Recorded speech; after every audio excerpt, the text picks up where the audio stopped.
Works and Pensions. My lady, my lords, when we finished yesterday, I had just reached the point where I was articulating the difference in treatment in TP1 and moving on to deal with the grounds of appeal in that case. I'd like to pick up there, if I may. In the course of the discussion, we established the facts we're comparing and who we're comparing them to. And what I'd like to focus now on is the differential treatment between the relevant groups, the relevant individuals and their comparison groups. Have you finished on status? No, status comes next. Okay, fine. So, in the case of TP1, the difference in treatment between Mr. P and his analogous person, or Mr. R and his analogous person, the people who move within their boundary, is the requirement to move to universal credit, the compulsion to move to universal credit. That's the difference in treatment.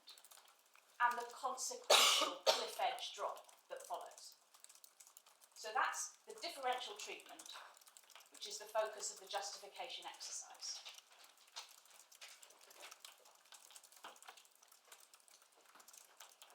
The intra-LA movers are permitted to remain on legacy benefits on an indefinite basis. Yes, Well, I want to ask about that. Yes. So under TP1, at that point, there's no timetable, is there, for moving everybody across? No. So the people who move within the local authority, as it were, could remain on legacy benefits forever. In principle, I mean, I think. Principle. Yes. The evidence, in fairness, Ms. Young's evidence was that at some point in the future there will be a process of managed migration, but there was no point in time at which that was going to happen. There were no regulations. So, in legal terms, they were staying on legacy benefits unless and until something changed, in concrete terms.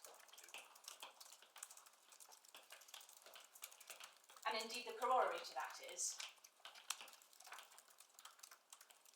all else being equal, as and when managed migration does happen, they will be managed migrated. But I appreciate that requires a certain amount of speculation. But the policy was already that that there would be managed migration. Indeed. It wasn't that people could stay on legacy benefits for the whole of their lives. No. Even if nothing changed for them, they would at some point be managed migration. Indeed. And I mean, for the purposes of the difference in treatment, it's the material financial situation that they're in. That's what matters. As my Lord the Master of the Rolls identified on the first day, what matters when you're in a severely disabled situation with particular needs is whether you've got the same or significantly less money on which to live. The intra-LA group continue with the amount as they previously had, until such time as something happens to them, in which it's envisaged they will be protected under managed migration on the face of the policy, or, if they move across a boundary, they face the cliff edge. So, I think that's a fair summary of what the policy position was at the time, what the reasonable expectation would have been. What we focus on, because it's appropriate for the court and for the discrimination analysis, is the difference at that point in time, the facts as they were on the ground.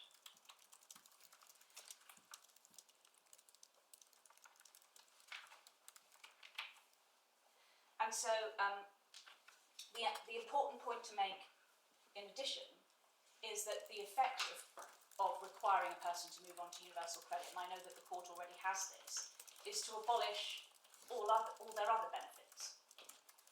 So you go from your 6 benefits to 1 at significantly lower rate, but that's the effect of it, and it's worth just having that in mind.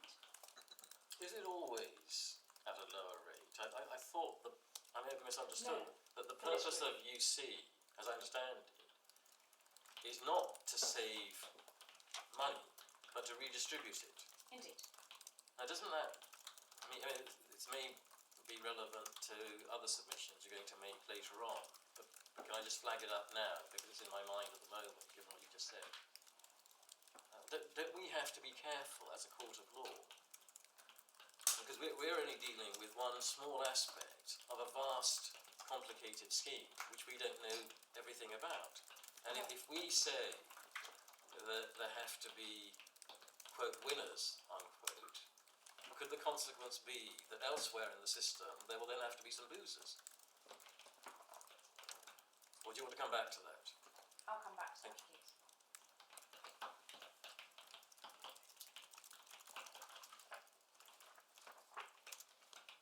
The difference in treatment, the compulsion of the cliff edge, it is said to be in the interest of introducing universal credit, but we say that it has an arbitrary and random arbitrary consequence, a significant financial impact on a very vulnerable group. Now, this is just so that we identify this within the judge's decision, Mr. Justice Lewis had clearly identified this as the difference in treatment. In core bundle, the judgment, Mr. Justice Lewis at A89,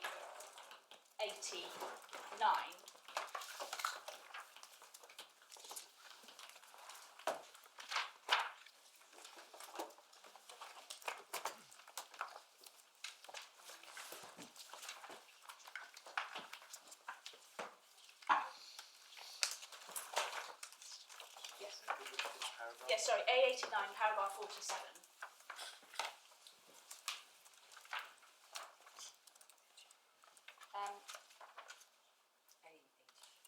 A89 in the core bundle, the judgment, paragraph 47.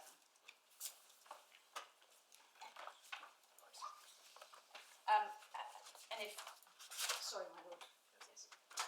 So if you look at paragraph 47, you see that that's what the court was identifying as the second part of the challenge, and in particular, little 1, there's differential treatment between those who move from one local authority area to another and who have to apply for universal credit and no longer receive those premia, and those who move and who continue to receive. So it's the having to apply, and then we see the same point being picked up in the judgment at 77, which is on page A96.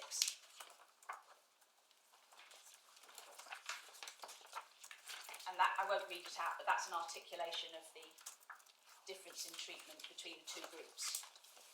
You see, for example, 4 sentences up from the bottom of that paragraph, where a person's receipt of housing benefit and moves house within a local authority, he can continue to receive, he's not required to apply for.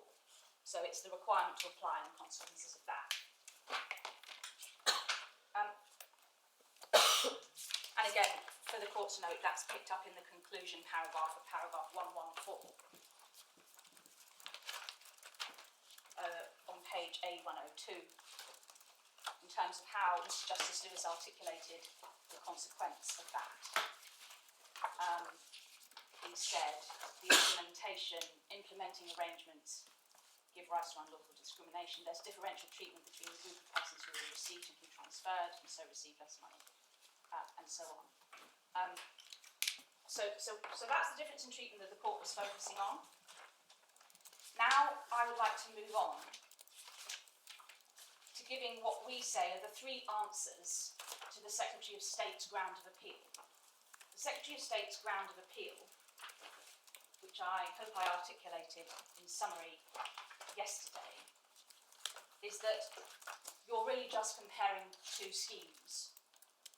And Mr. Justice Lewis had accepted the first scheme, the new scheme is lawful, so there's no problem.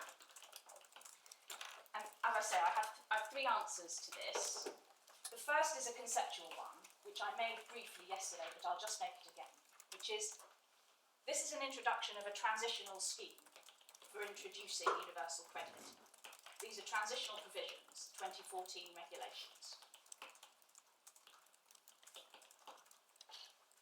If you introduce a set of transitional provisions for a new scheme to move people across from one regime to another,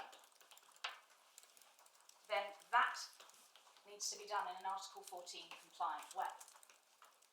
So it's as simple as that. Because otherwise, if the fact of having a new scheme meant there was no issue about how people were moved from one across to the other, you might be able to phase a scheme by bringing women onto the scheme first, or other protected characteristics.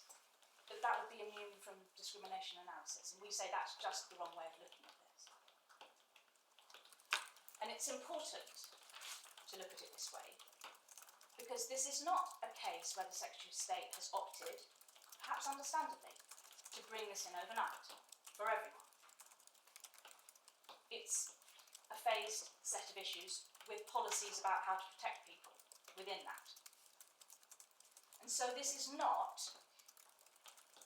and I'll come to these authorities, this is not a Zammit or Mintner type situation, the Strasbourg authorities that we looked at on the first day, where you were looking at a regime change, as it were, from one day to the next. Could you compare yourself from the old to the new and say you were discriminated against?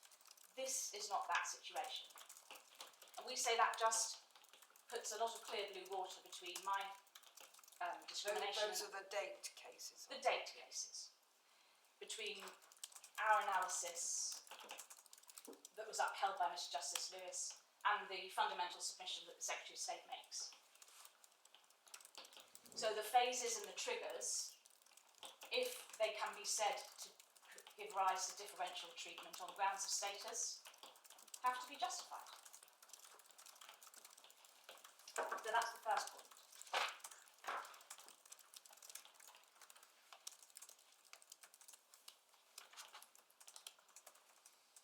The second point is this is not a complaint about the substantive entitlements under the Act, the Welfare Reform Act, or the Universal Credit Regulations 2013. Those are the substantive entitlements.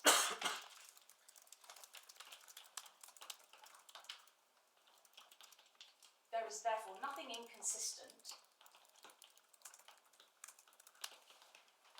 between what Mr. Justice Lewis found in finding that those parts of the scheme were lawful, and I'll come on to the analysis there, and on the other hand, that the implementation arrangements were unlawful. Again, we say it's a simple point.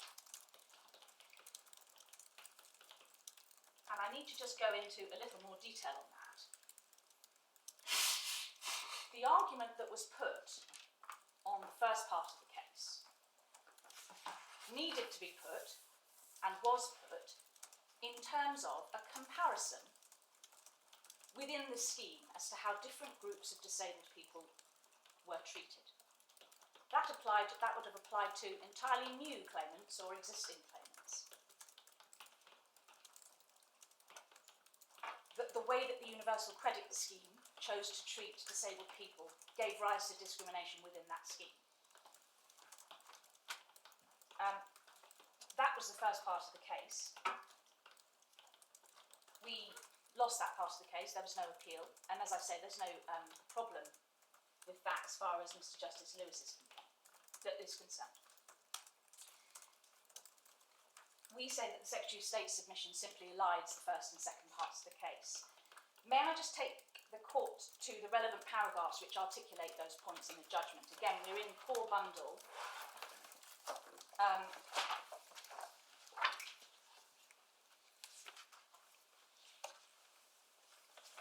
And actually, before I go to the judgment, forgive me, I'm just going to go to one paragraph of the Secretary of State's skeleton argument, which articulates the objection to anything else being put. And that's core bundle page B141.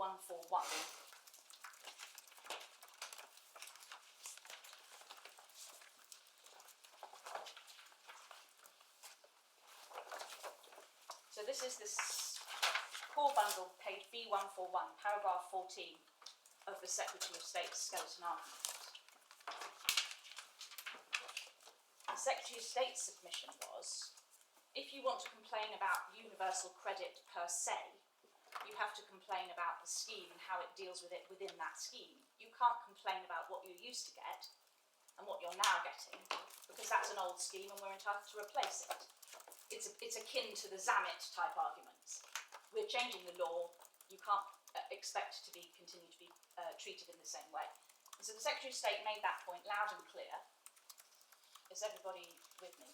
If there's ought to be the case, the claimants accept that they cannot challenge the decision to abolish legacy benefits and introduce UC, then the focus of the claim should be in respect of specified Article 14 differential treatment under UC only.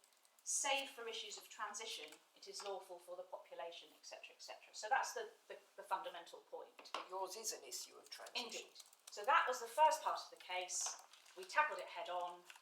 We looked at differential groups between people with carers and people without carers, and people with high needs and people with lower needs, and we lost those arguments and we don't appeal them. But that does nothing to our arguments on transition, on which we won. So that's the point. And I just want to show your Lordships, my lady, the paragraphs in the judgment where that clear blue is clear. So if we go back to Mr. Justice Lewis's judgment, A103, paragraph 46, please, which is on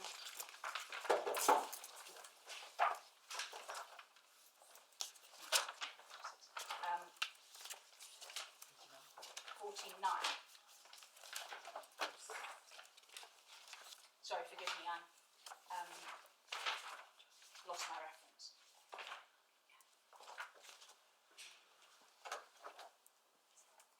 Yes. If you have a look at 48 and 49. No, sorry. Yes. So you're thinking of 46 subparagraph 1?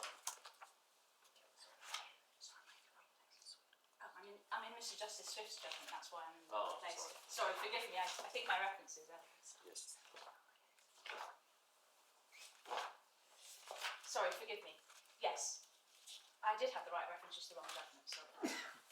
So it's A89, para 46. So those were the set of issues that we were just looking at. Is there differential treatment between subpara 1, persons with severe disabilities who have a carer and persons without a carer?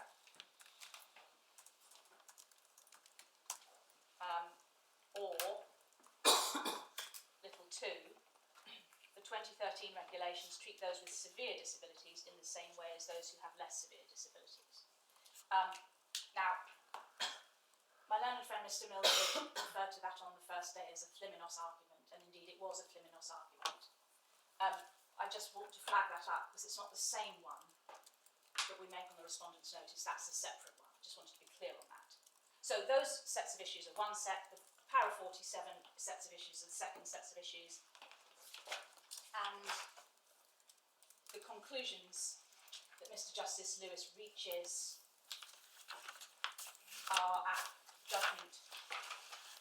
I'll give the court the references, paragraph 50, and then 63, 64, 66 and 68. That deals with the subparagraph 1 issues, and then the second set of issues with severe needs and less severe needs, judgment 71 and 72.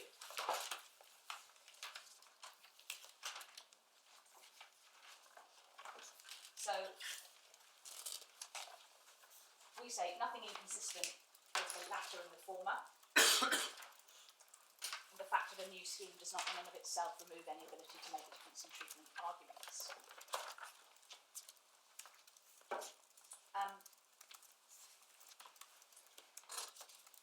The third point, then, the third answer to the grant of appeal.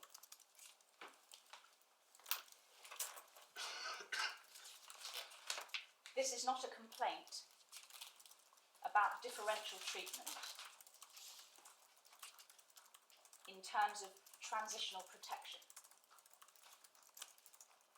Now, the skeleton argument of the Secretary of State, and I think reiterated again in oral submissions, makes the point that what we were complaining about was that we didn't have transitional protection, but neither party had transitional protection, and so we couldn't complain about that.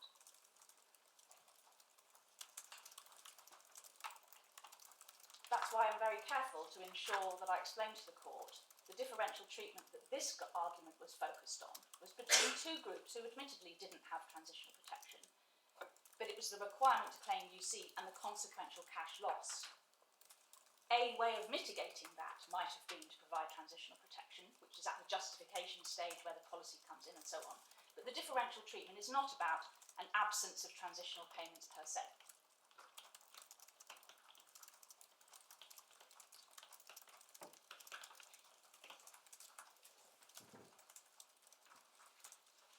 And so the court can see, staying in Mr. Justice Lewis's judgment,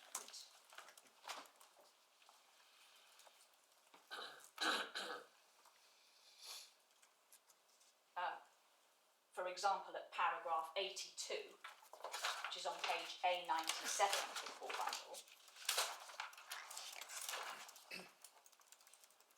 the absence of transitional protection comes in as a potential matter that didn't appear to have been considered, but not as the difference in treatment. So you can see in paragraph 82, the difficulty that arises is the way in which these transitional regulations achieve that for the present group. The trigger is moving local authority, but it has far-reaching consequences. They cease to be able to continue receiving those and move to universal credit. So that's the differential treatment that he's articulated. And then he talks about transitional protection as being one way the government appeared to have thought that that could be avoided, but that hadn't been considered. And as I said yesterday, that's different from suggesting an obligation to impose, to require transitional protection. It's using a policy as relevant to it. But neither of those points suggest that the transitional protection itself is part of the difference in treatment.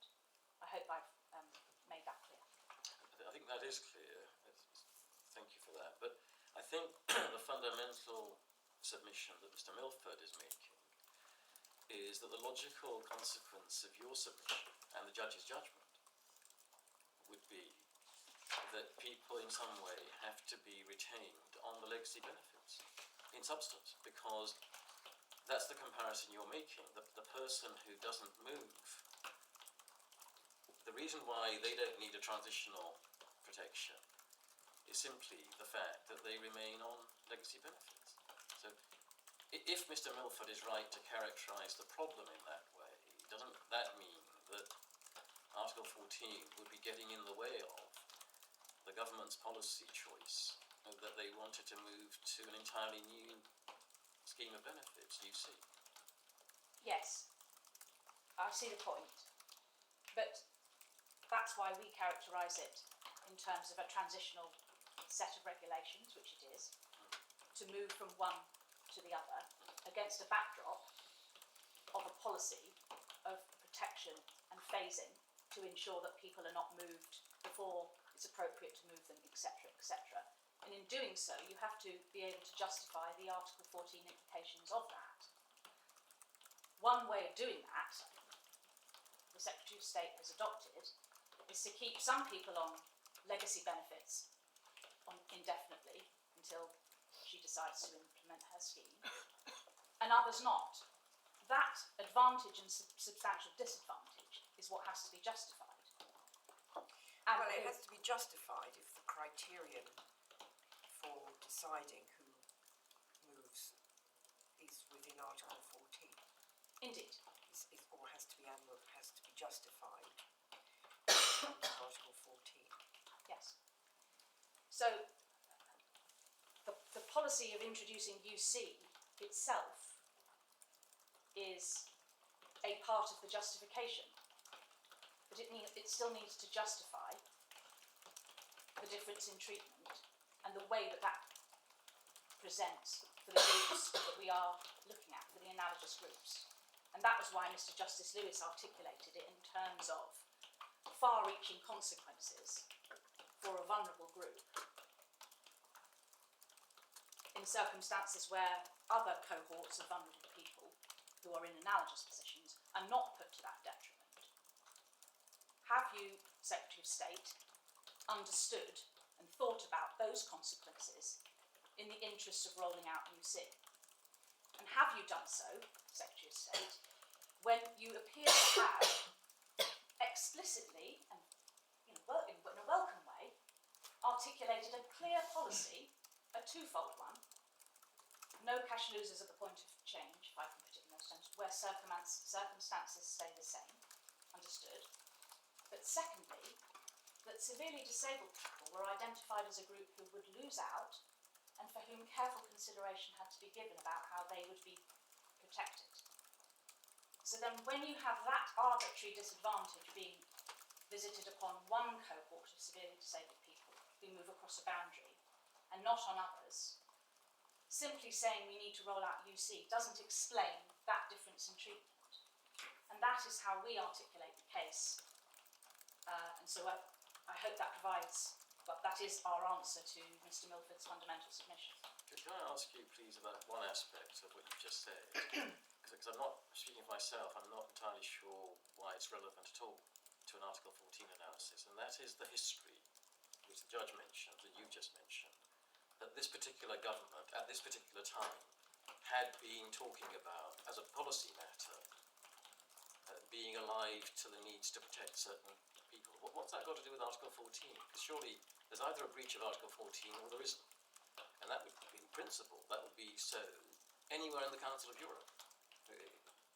Why does it, to some extent, depend on the evidence as to what this particular government was thinking at this particular time in history?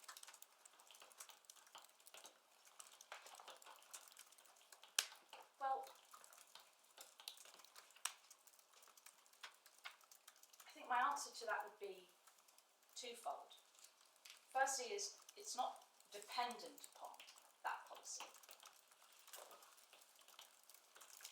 But secondly, every Article 14 comparison is of a set of factors, including policy factors, legislative factors, reasons why a scheme is there, and what the purposes of the scheme are.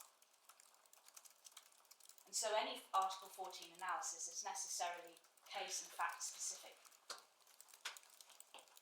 So if you have a scheme, for example, in the Zamet type scenario, or in...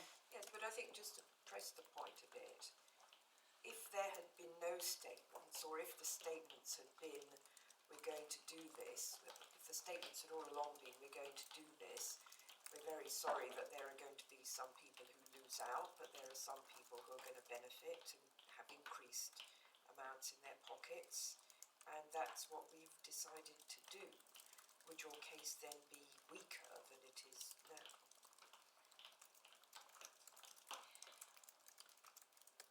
I think that our case on justification... No, your case at the earlier stage on differential No, treatment or my status. case on differential treatment and status doesn't depend on policy. My case on justification, or why there was an absence of justification, doesn't depend on policy. But it is improved significantly in this particular case because you're always looking at what the purposes of the scheme are, but also what are the reasons for the difference in treatment. If you have a policy paper that says, for example, and indeed a parliamentary, a legislative scheme that has no inclusion whatsoever for any transitional protection, it's never been any premise of the legislative scheme or the legislative background, and there is no long-standing DWP policy as there is here, as we've gone to in the evidence briefly, that when you change disabled people's income-related benefits from one to another, as has happened since supplementary benefit to income support, to incapacity benefit, to ESA, to now, a long line of recognition by the government, by the Department for Work and Pensions, that if you move a disabled person who isn't capable of work from one income-related scheme to another, with a cliff edge drop, that's really problematic, to paraphrase. That is the situation here.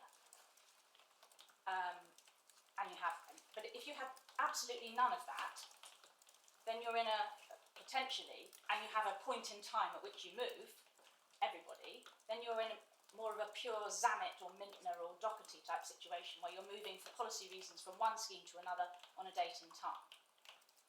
I accept it's more difficult for me to make that sort of case in that sort of situation. And so it is relevant to a potential mitigation for the difference in treatment. It's a potential reason why the Secretary of State found it more difficult to justify the difference in treatment because it appeared to be at odds with her intention. This goes to justification, doesn't it? Yes, indeed. But so can I take that up? I mean, speaking for Sorry. myself, I find your third point a little difficult. But I'm not sure that we need to spend more time with it, or I need to spend more time with it. Because standing back from it, looks to me as though 3 is also an overlap with justification, in a way. I mean, the differential treatment is clear enough. You don't, it doesn't require great elaboration or complexity. You have people of the same kind, the same cohort, got a trigger event, and one ends up in a substantially worse off financial position in the pocket than the people who remain, although they're otherwise entirely the same. That doesn't really require a great deal of elaboration to understand that. And the fact that there's a difference between a scheme which is being rolled out, which produces that disparity, is different from one where everybody moves on the same day. I mean, that, if I may say so, it seems to me quite sort of straightforward and simple. But when you're saying, well, our complaint isn't about the absence of differential treatment, I mean, why do we need to get into that at this stage when looking at what is there of differential treatment? What is it? And so I find that quite confusing, but I'm not sure for that reason that I need to spend much longer on it. I think, if I may say, Your Lordship has articulated the elision of the case, and I'm afraid I'm going to blame that on the Secretary of State, because the Secretary of State runs points 1 and points 3 together. They run differential treatment and justification as part of the same complaint. So this complaint, they say, goes to the court should never have even looked at differential treatment, and it also goes to why justification. So Your Lordship is absolutely right. My differential treatment that I've articulated that the court upheld is nice and clear. Yes. This point goes to I mean, I can see that you have to meet the Secretary of State's overriding point on the first part of the case, that because Ms. Justice Singh said the whole scheme was, the whole concept of universal credit, there's nothing wrong with the scheme as a whole.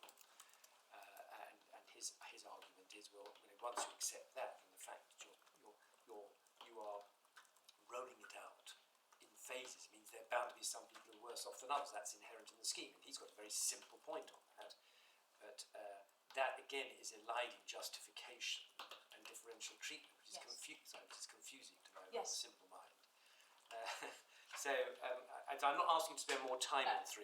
No. For my purpose, but I thought I would just let you know. No, I understand. That I'm having difficulty with it at this stage. And I appreciate that. I think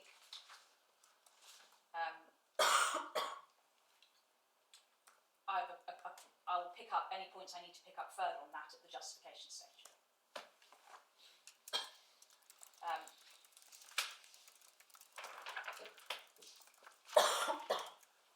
Just for the heading, it was supposed to be a point that we were not complaining in terms of transitional protection, and that's done, that's clear, I hope. So that is our case on why the differential treatment existed and why it required to be justified and why the judge was right to do as he did. So the next issue then is status.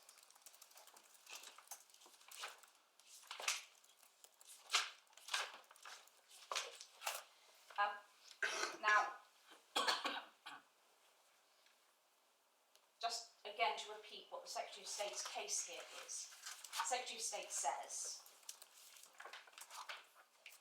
that moving across a local authority boundary is not capable of being an other status. For 2 reasons. It's not personal enough, it's too tenuous. It's about what you do, not what you are, I think were the words he used, borrowing from Lord Neuberger in RJM. And secondly, it's not separate from the difference in treatment complained of.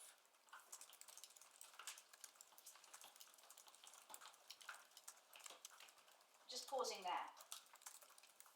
On the counter to that, the Secretary of State accepts that a broad approach must be taken in all the circumstances, as she must accept, because that's what the law says you must do, in light of Matheson, Stott, Clift, and so on. And also standing back, the Secretary of State also has to accept that the case law has reached a point at which a sentence of 15 years or more is a status, and an extended determinate sentence is a status. And then I'm referring to Clift and Stott. So we just have to get it into a bit of context, I say, in terms of understanding how far those points get to the Secretary of State. She has to show that Mr. Justice Lewis was wrong to accept that as a status. He did so at paragraph 89 and 90 and 91 and 91, so it's 89 to 91 of his judgment. We say he was right to do so. So that's at paragraph. The reason I'm struggling is because I've taken my judgment out of the core bundle, so forgive me. It's page A98 to 99. At 89, he said that the differential treatment does not itself arise out of the disability. It's the point my Lord Justice Singh put to me yesterday. Both groups who are analogous and are severely disabled, but the difference, the status, is one group has moved to another and one group hasn't. He likened the situation to Matheson's case, where Lord Wilson was comparing severely disabled children who stayed for a long time in hospital and those who did not. And he refers to the case in Clift. And I can take that principle from there, if I may, which is the question is whether there's a difference of treatment based on a personal or identifiable characteristic, which is to be assessed taking into consideration all of the circumstances of the case, and bearing in mind that the aim of the Convention is to guarantee not rights that are theoretical or illusory, but rights that are practical and effective. And in finding so, Lord Wilson identified the status as being a severely disabled child who needed a lengthy stay in hospital. Lord Mance will come to focus more on the difference between the hospital and the home. He said a child in hospital and a child at home. We'll come to that, but anyway, the point being that Mr. Justice Lewis accepted that that was comparable to our case, and he said a severely disabled person who moves to a different local authority similarly has a status for the purposes of Article 14 of the Convention.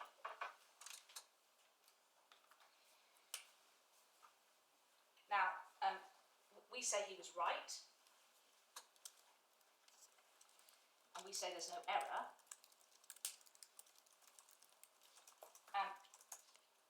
And he applied the correct test. So I'm going to come on to what we say the status. I mean, they're not really. So if I can just challenge you on Mr. Justice Lewis's statement, I'm not sure that it's correct to say that they're analogous positions with Matheson and this, because in Matheson, what one's talking about is are differences in the extent of disability. That is something which is inherent. If you wish to say, in our case, that we're looking at someone, this is in fact a fact with TV, that this was a person who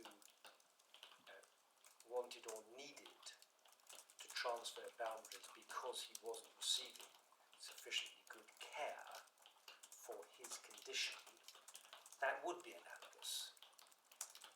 But I'm putting to you really, that simply saying somebody transfers from one place to another says nothing about an inherent status in the way that that was true in Matheson, which was looking at a degree of personal disability. I agree with the Lordship's point in the sense that that's what Lord Wilson was indeed deciding. The important point is that Lord Mance dealt with it slightly differently. I see. But, Well, did he? Because you say he focused on the fact that the disabled person, the child, needed to be in hospital and couldn't be treated at home. Isn't that the same point well, as my Lord the Master? that wasn't how he reasoned it, and we'll come on to Matheson, to look at Matheson. But may I just make a point in answer directly to the question being put to me?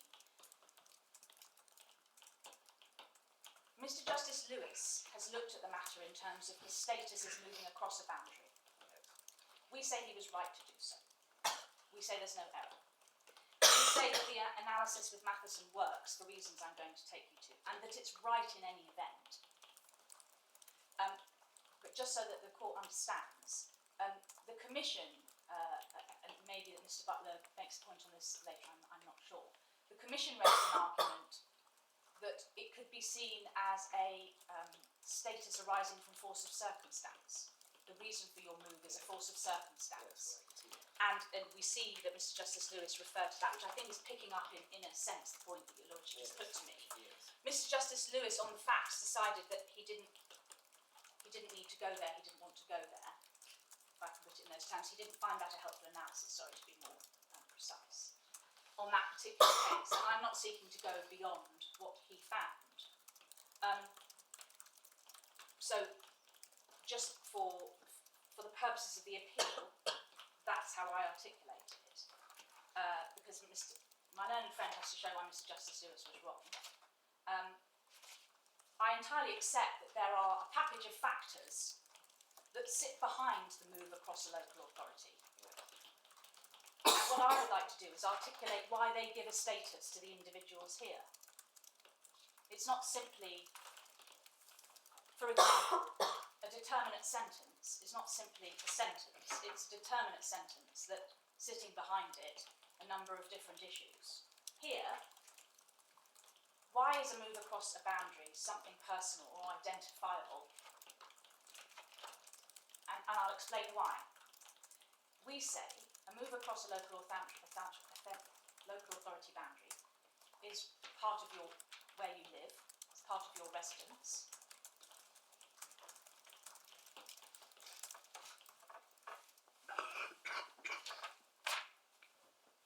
It's about where you move to, or indeed so it's about where you're living, and as part of that, it's about a decision or a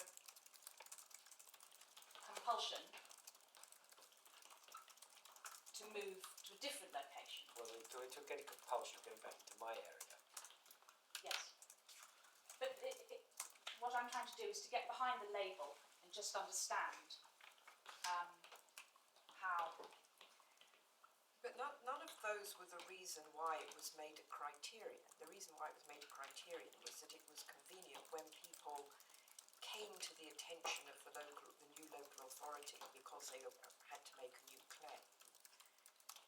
That was a convenient moment to move them on to universal credit, whereas people who were not coming to the attention for any of the trigger reasons were let be until they were managed migrating. I understand that. That's the reason for the trigger. Yeah. What I'm trying to do is articulate the status. Right. And on the trigger. So I appreciate that there's a relevance there. In simple terms, it's about a person's living circumstances and a move of area, which is a personal decision. It's a personal set of circumstances sitting behind it. For example, your home is part of your Article 8 rights. It's part of, it can say things about you and who you are.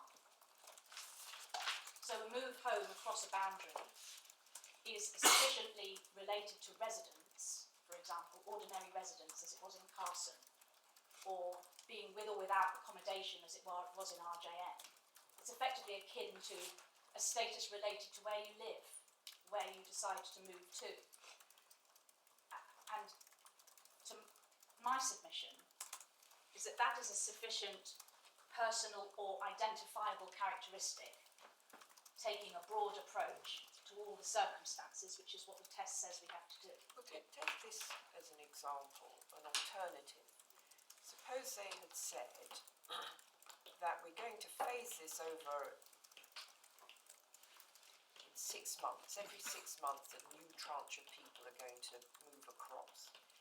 And in the first 6 months, everyone who lives in an address where the street begins with the letter A to E is going to move to universal credit. In the second 6 months, everyone who lives in a street F to L or whatever, right? So then someone who lives in Acacia Avenue moves quickly and is then in a worse position than someone who lives in Waltham Drive, right? Now, the fact that they live in Acacia Avenue or Waltham Drive is a pre-existing fact about them that relates to their home. Would you say that a person who lives in Acacia Avenue has a status of living in a street that begins with the letter A to F, which is entitled to protection under Article 14, and therefore the fact that they suffer the cliff edge drop, whereas someone living in Waltham Drive doesn't?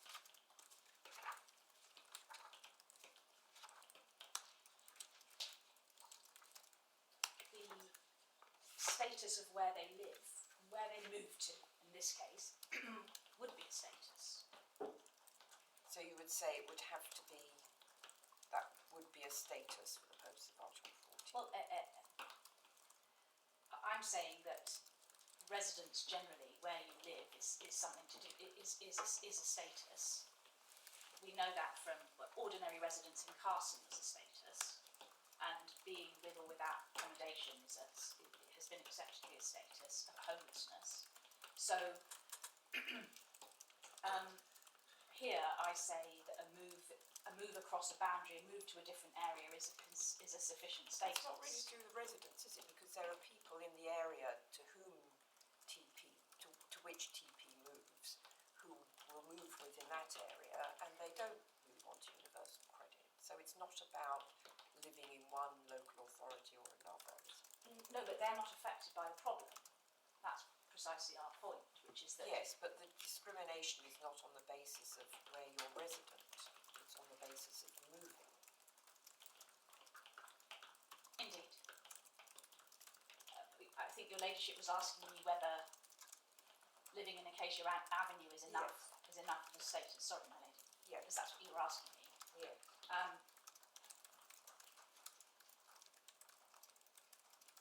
I think it's difficult to answer that without... But I think the problem is, you see, in a sense, instinctively one feels that part of this is the characteristic of the group that's moving. Yes. It's not just that if you try to just isolate Yes. the move in itself, you get into all the sorts of difficulties my lady's question arouses, gives rise to.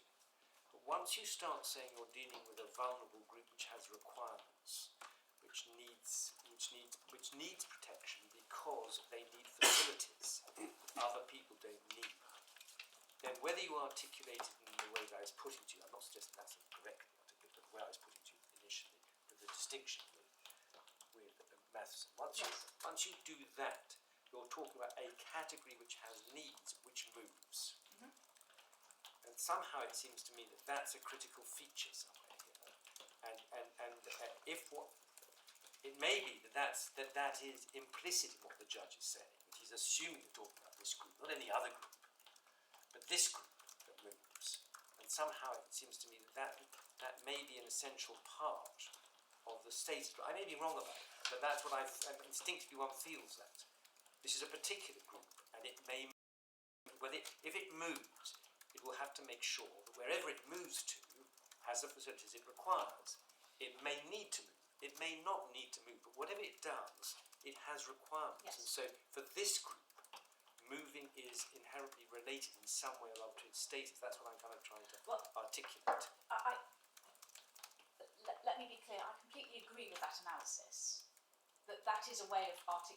status, which fits appropriately with these facts. So, for example, Mr. P has a status, which is a status as a severely disabled person who needs to move from the local authority boundary because of his needs, however one wants to articulate that. But even if he didn't have to move, he would still have to be. There would still have to be facilities for Yes. that person. That's Yes. the point. The Whether he has to or not, and I put it in terms of this person had to move, but I think that really is necessary. Well, but I think it is necessary just to say, well, whoever moves has a status because they moved. It's too abstract. I mean, that could apply to this group, to any other group, and that would be a very, very wide way of defining in all circumstances a status, it seems to me, at the moment. And you don't need to go that far, but maybe said you don't need to go that far. Because with this group, underlying everything, whether they need to move or not need to move, is a requirement for care. Well, I may be wrong about No, that, but anyway. well, The difficulty, forgive me, I don't know if I've understood the proposition correctly, the difficulty with that way of looking at things may, with respect, be that the comparator group also has the same needs. And what has to be what we're looking at is the difference of treatment. yes. The difference in treatment. We're only looking at status at the moment. Yes. So we're not comparing whether there's Yeah. disadvantage at this point. We're not looking at whether you're No, disadvantaged. that's right, but what we're asking is, has there been a difference of treatment on the ground of status? And if both groups in fact have the same needs, then the only reason it appears that they're being treated differently, certainly the only reason given by the judge below, was the move across the local authority boundary. So at the moment, I, for my part at least, am having difficulty. Once you start moving away from the status as defined by the judge, I start to have difficulties, I'm afraid. Unless it is, by way of analogy with Matheson, that it's because Mr. TP actually needed, because of his disability, to move across local authority boundaries. Then I can, speaking for myself, then I can begin to see a closer analogy with Matheson. But the difficulty with that way of articulating it may be twofold. One, that's not how the judge articulated it.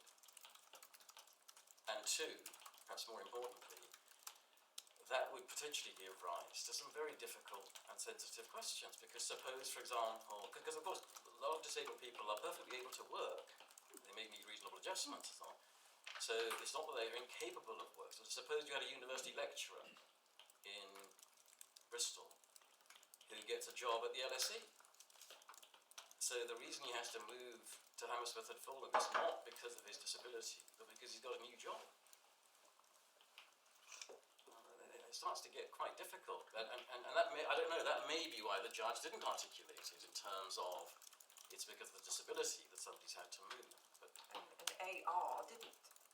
Well, AR's situation was slightly different because he's severely disabled and was effectively obliged to move in order to not suffer a loss in his housing benefit as a result of the bedroom tax, the Yes. spare room subsidy. So he was required to move, and the impact on him of moving was significant. Well, I think one can assume that people with a severe disability don't move house, which is Quite. difficult enough for able-bodied people, unless there's a jolly good reason. I mean, I can see the analogy with Matheson. Suppose it was said, right, you're all severely disabled, but anybody who's using a wheelchair is going to have to move to universal credit. Then that would be a facet, or an aspect of their disability, and I can see that then Matheson and the other one would be relevant, but Yes. I don't see at the moment that, and Cliff, I don't see at the moment that moving house is anything to do with the extent or nature of their disability, in the way that the length of sentence or the length of time the child had to be in hospital was something to do with their status as a prisoner and their status as a disabled person. Yes. We have to bear in mind in this case that the government is got to decide who's going to be in the 10,000 people in the pilot. And if you're right that moving home is arbitrary, but you accept that the government's entitled to move people more quickly than they would move in a just by way of only moving people who are claiming for the first time onto universal credit, then what would you say is a criterion that would distinguish people without distinguishing them on the basis of status within the meaning of Article 14? Because you're always going to be able to describe the person in terms as that is a person who XYZ when the criterion is XYZ. I entirely understand the difficulties that the court is putting to me. Can I just make a simple point? I need to address these difficulties, but I make a simple point. There is an alternative argument before the court, which is based on Miscellaneous. It's in the Respondents' notice. I just want to explain why it matters, just so that the court can see its relevance. The claimants below, we below, were arguing that the requirement to move on to universal credit for severely disabled people who have this special package of needs and impacts that the government now recognises, the twofold package of needs and impact, was a Miscellaneous sort of discrimination. Because their needs, when they move across boundary, for the reason that my Lord the Master of the Rolls has articulated, their needs are significantly different, relevantly different to other people's. A move across a boundary has all sorts of impacts, it might have all sorts of causes that don't necessarily apply to the general run of natural migrants. So adopting that trigger for severely disabled people fails to reflect their needs. The Miscellaneous argument is you need to make differential treatment for people who are in relevantly different situations. Mr. Justice Lewis, because he found for us on the first part of the case, the first issue, didn't really engage very much with that argument. There is a Respondent's notice on it for precisely some of the reasons that your lordships have been articulating, which is that is another way. Discrimination law always goes up and you don't know quite how it's going to come down, if I may put it in those ways. There are lots of different issues. The Respondent's notice provides a way through, we say, to that issue insofar as it is an issue. Because we say the justification for adopting that rule for that set of people is unsustainable, particularly in circumstances where the government has recognised that one way or another. I think what we do need to know, all sorts of different points to you, I think what we do need to know is this: are you saying, is your case, and was the position of Justice Lewis, that it is simply, that the status is simply the act of moving, disinvaining the alternative? Is it your case that it's the fact of moving in the context of this particular group? I think I need to know that. I understand.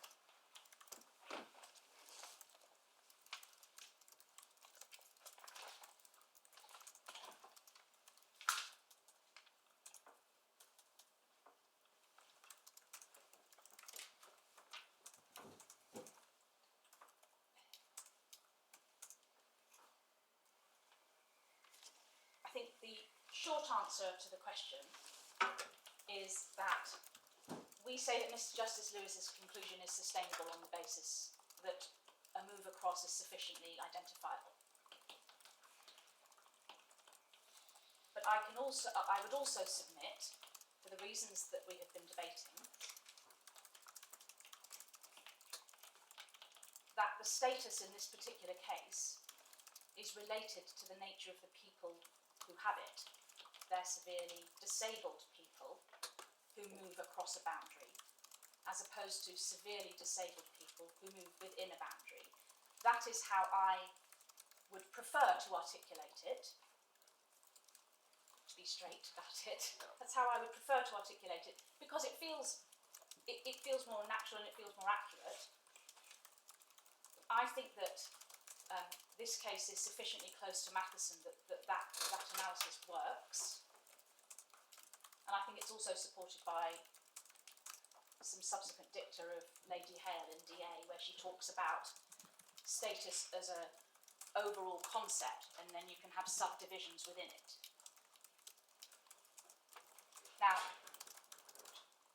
just to articulate the point, we have always put our complaint on the basis that it rises out of the severely disabled group and their characteristics. So when I make my analogous positions groups, I don't just say a person who moves versus a person who doesn't. I say a severely disabled person moving in one place compared with a severely disabled person who stays within. Those are the two analogous positions that I seek to compare.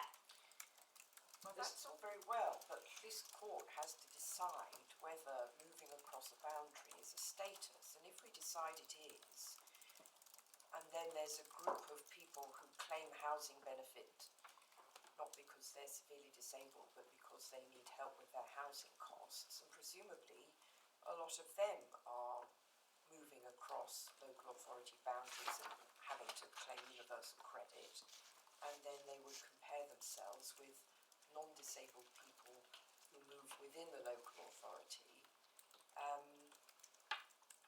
who remain on housing benefit. And I would be struggling to say why those people would not have a claim under Article 14 if these people do. I understand. That would be quite a large group of people. Well, yes. there would need to be differential treatment of people in analogous groups. Yes, and there would assuming need to be, that the people who move across universal credit get a lower pay. the argument that Secretary of State puts on discrimination, on justification, is it's all about the new scheme phasing it out. Some people will go across before others. That justification might well work for a simple individual moves across a boundary, argues that their status is moving across. That argument doesn't have to tackle any of the particular severe disabilities or needs or impacts that has a consequence of, because, I mean, then again it shades into the Flimenos argument, but the point being, there are a different set of reasons why those arguments may or may not be successful.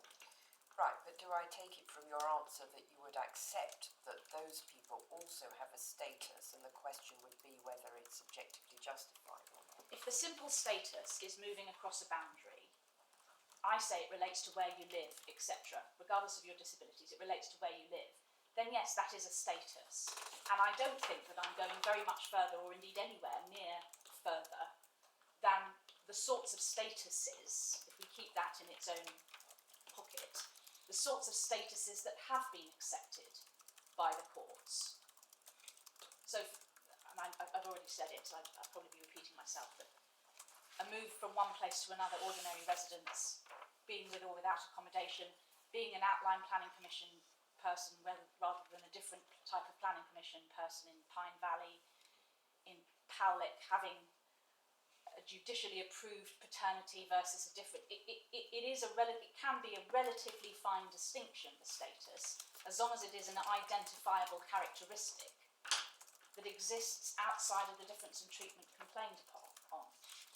And so I appreciate what my lady is putting to me, but I don't think that expanding status to reflect a simple move across a boundary is in itself opening a floodgates type situation, because there will be a package of factors that apply to each case. So we think that Mr. Justice Lewis's argument on, finding on status is sustainable. But as I've articulated, I hope, to the court, there is a subdivision of disability status, which is comparing the two analogous groups, which means that status also picks up the nature of the severe disability, which is the pure Matheson case, which may be,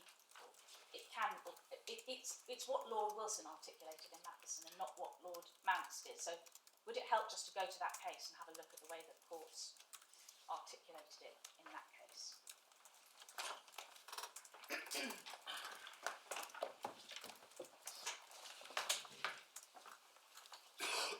Sorry, it's volume 1, tab 22.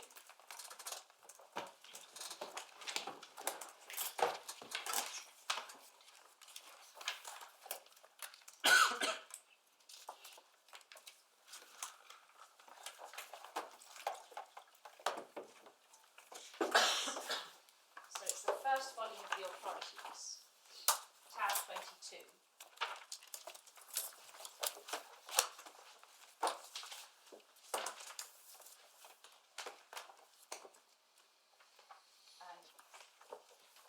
And the court's been taken here already, so you're familiar with the facts. It was about the 84-day rule in DLA, which meant that if you were a child who remained in hospital for more than 84 days, your entitlement to disability living allowance ceased. Whereas if you were treated at home, it would not cease after that period of time. And the question was whether the bright line was justified. The Secretary of State maintained that it was, but the evidence showed that over time, in fact, parents provided a significant amount of care for children even when they were in hospital, in fact, sometimes more so. And its justification had become, as the court found, unsustainable. The question of status is internal page 3258. It starts at paragraph 19 in the speech of Lord Wilson.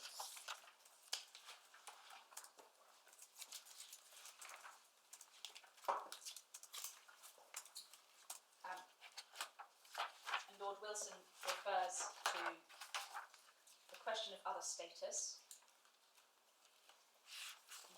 Mr. Matheson argued that Cameron's status was that of a severely disabled child who was in need of lengthy inpatient hospital treatment, and that in comparison with a severely disabled child who was not in need of lengthy inpatient hospital treatment, it was discriminatory. So in that regard, a severely disabled person moving across versus a severely disabled person moving within, that's the analogue so far. Any such comparator would need to be a severely disabled child, because otherwise he would not be entitled to DLA at all. But disability has degrees of severity, and the suggested comparator could presumably be a child with a disability of severity either equal to or indeed lesser than. So it wasn't necessarily somebody more disabled or less disabled, simply that they happened to need their hospital treatment in hospital, their medical treatment in hospital as opposed to at home. And that was the distinction. Lord Wilson says at first blush, at first sight it may appear contrived, and then at paragraph 21 Lord Wilson refers to Baroness Hell's speech in AL Serbia, in reference to the list concentrating on personal characteristics which the complainant did not choose and either cannot or should not be expected to change. And he refers to that paragraph of Lord Neuberger's speech and says, but by its very decision in the RJM case, namely that the appellant's homelessness conferred on him a status prohibited by Article 14, the House of Lords demonstrated that the prohibited grounds extend well beyond innate characteristics. So effectively, not standing firm on what you do, what is not what you are, what you are, not what you do, test. Insofar as RJM accepted the relevant status. He then refers to Lord Walker and his simile of concentric circles and suggests that referring to the wider circles and then the narrower circles. And in Lord Walker's analogy, the homeless appellant before the House also included the complainant in the Carson case, which was about your residence. So in that regard, we would put where you move on the outer circle in the same way. But here we're looking at the severely disabled aspect of it. He then refers to Clift and goes through the facts which we're familiar with, and then cites the same passage that Mr. Justice Lewis cited in the paragraph we were just looking at. The test that Lord Wilson adopts from Clift is personal or identifiable characteristic, taking into consideration all of the circumstances of the case and bearing in mind that the aim of the Convention is to guarantee not rights that are theoretical or illusory, but rights that are practical and effective. And that the final paragraph under the indentation is a point that my Lord Justice Singh put to my learned friend, I think, on the first day. If the alleged discrimination falls within the scope of a convention right, the Court of Human Rights is reluctant to conclude that nevertheless the applicant has no relevant status, with the result that the inquiry into the discrimination cannot proceed. And as we found, there are very few cases where the question of status is dispositive, where there may not be any justification, for the reasons that we looked at already. Lord Wilson then says, decisions both in our courts and in the Court of Human Rights therefore combining to lead me to the confident conclusion that as a severely disabled child in need of lengthy inpatient treatment, Cameron had a status prohibited by Article 14. Why should discrimination between disabled persons with different needs engage Article 14 any less than discrimination between a disabled person and an able-bodied person? So I accept that what Lord Wilson is doing there is, in that particular case, referring the disability needs to the status.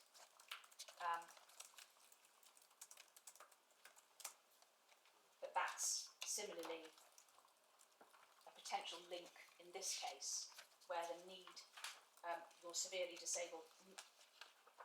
disabilities may affect your move or your need to move.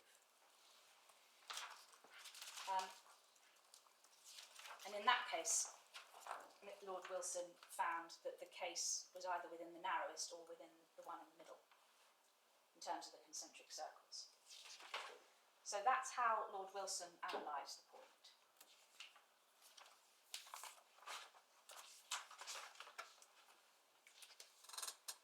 I just make the point that we saw a paragraph 19. It wasn't linked to severity of needs. It was just linked to your needs. So it was your needs as a child to be treated in hospital as opposed to at home. Those are potentially different, not necessarily more or less severe. One might say the same here. Your need to move across one boundary might arise for a particular reason, whereas your need to stay within the boundary might arise for the same or a different reason. The fact is you're moving across a boundary for a reason related to your disability needs. Lord Mance, on page 3270, deals with the point in a slightly different way. He, at paragraph 51, refers to the point about bright lines, but points out that in citing Lord Bingham's speech, that a bright line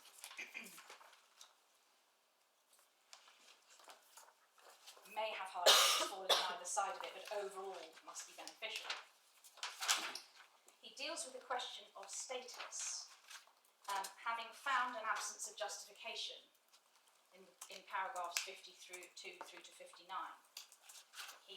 Lord Mance assesses the evidence, and in particular the evidence to which I referred, which showed that people in NHS hospitals were in fact children were needing just as much care, if not more, than when they were at home, justifying the cost of DLA. He then moves to status at paragraph 60. In the light of the above, I tend to consider the status. To my mind, a child hospitalised free of charge for a period longer than 84 days can be regarded as having a sufficient status to that of a child not so hospitalised. So Lord Mance doesn't relate the status specifically to the disability, but to the hospitalisation versus not being Sorry, hospitalised. where was that? Paragraph 60 in the middle of the paragraph. Isn't the period of time part of the definition of status there? It's hospitalised for a period longer than 84 days. Because that was the difference of treatment criterion, as I understand it. That was the difference of treatment. Well, with all due respect to Lord Mance, he may be right, but that seems to be simply a statement of a conclusion. Does he support that conclusion in this judgment with reasons? He's just saying it is. To my mind, it is a status. He's saying it is a status. Yes. I don't think it goes any further than that.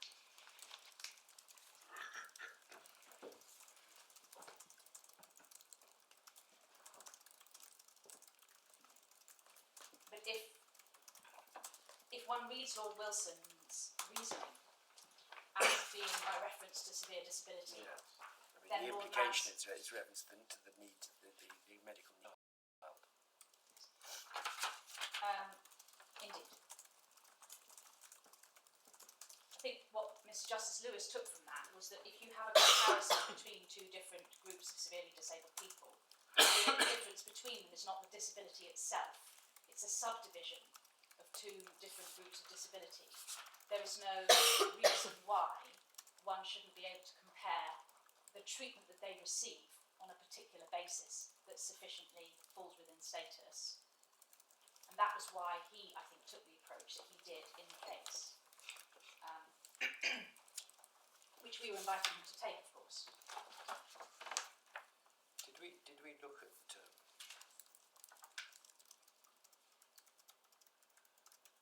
Carson?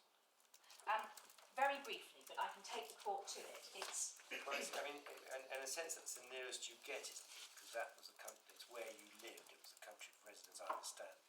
yes, And that's quite important for you, isn't it? yes. So Carson is at 44 in the second bundle.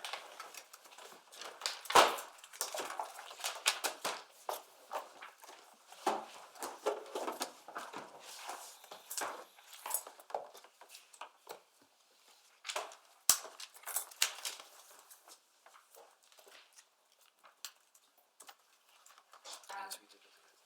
And the complaint in Carson related to different state pension rates depending on whether you remained ordinarily resident in the UK or not. And one sees the question of status at paragraph 70 of the Grand Chamber's judgment. It's internal page 388.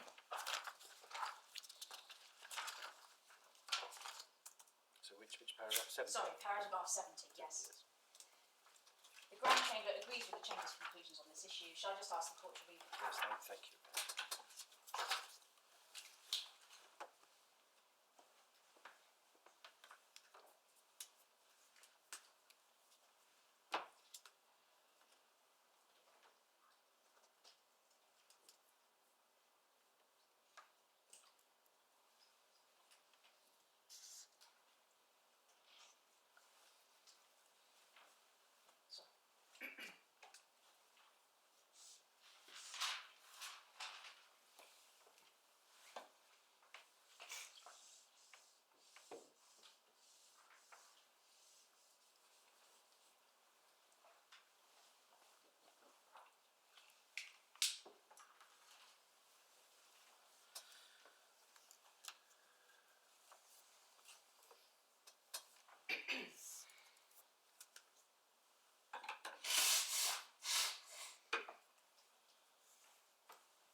as I understand this,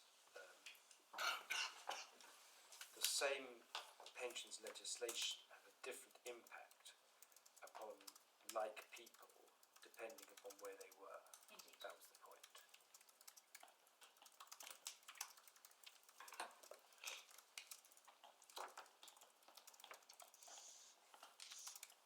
So we say it's analogous in that sense to a move to a different local authority area because it's about where you live, where you move to.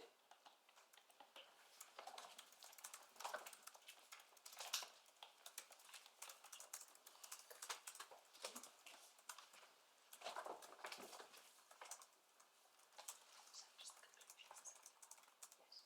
In the footnote 24, they referred with approval to the case of McGee, which I think was shown to us by Mr. Milford the other day.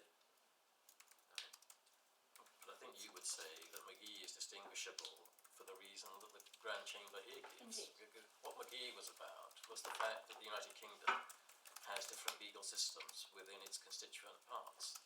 And Yes. it's not a distinction between Wiltshire and Somerset, it's a distinction between Northern Ireland, Scotland, and England and Wales. With different legislative regimes, etc., etc. So that, but as I understand it, that case wasn't about status there, it was about justification, or whether there was discrimination. I mean, what the case said there was no discrimination because it was perfectly appropriate for different parts of the United Kingdom to have different legislative provisions. Yes, I'm just checking before. Status as such, as I looked at it last night, I didn't see the status as such was an issue. No, as is often not. If I may say so, with respect, my lord is absolutely right, but I think what Mr. Milford was submitting to us was that here the Grand Chamber articulates its understanding of McGee in terms of the status problem. Now, they may be wrong about that, but in any event, you say it's distinguishable. Yes. And that's precisely on the ground that the Grand Chamber itself gives. Indeed. Which is on that point. Yes. So, my learned junior just suggested I point out, and I think she's right, that paragraph 71, as the court will have read, in conclusion, the court considers that place of residence constitutes an aspect of personal status for the purpose of Article 14.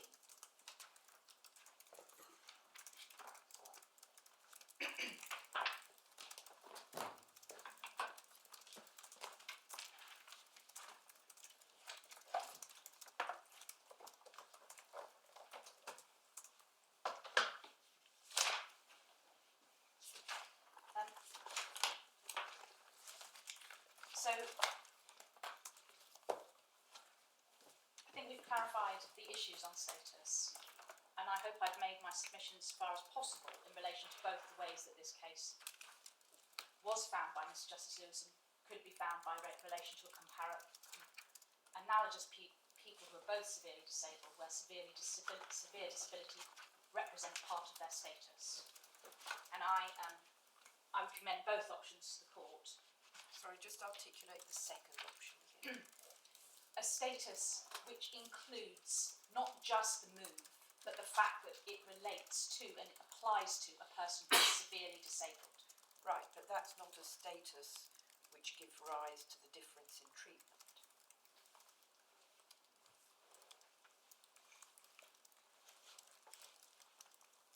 The reason the trigger is the move across the local authority boundary. But in the same way as in Matheson, the trigger for the ending of 84 days was being in hospital or being at home. It still can relate to the reasons why you are in both of those situations, namely your severe disabilities. The reasons for the move, for example. The fact that moving across a local authority boundary for severely disabled people is difficult and momentous and may well relate to different medical needs and the need to access them. It will play out in relation to a severely disabled person. No, only a severely disabled person who needs to move Yes. because of their disability. So don't you have to include that element? So otherwise they may just be a very severely disabled person who has lots of needs, but they stay within their current local authority. Yes, who moves house, who moves across a local authority boundary, either directly or indirectly, as a result of issues relating to their disability. I wouldn't want to put it too narrowly. Both Mr. T and Mr. P, in different ways, are those people. It's seen most sharply in the case of Mr. P.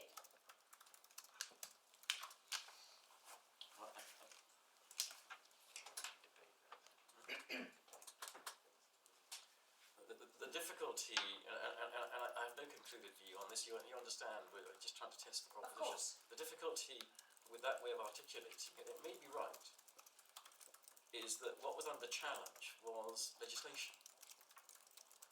And what was declared to be unlawful by the judge below was the legislation. And therefore it's the criterion in the legislation that a trigger event is moving across a local authority boundary, which has been held to be unlawful on the grounds that it violates Article 14. And that's not to do with respect to the precise individual circumstances of Mr. TP or Mr. AR. It may still be right, and we'll have to think about that.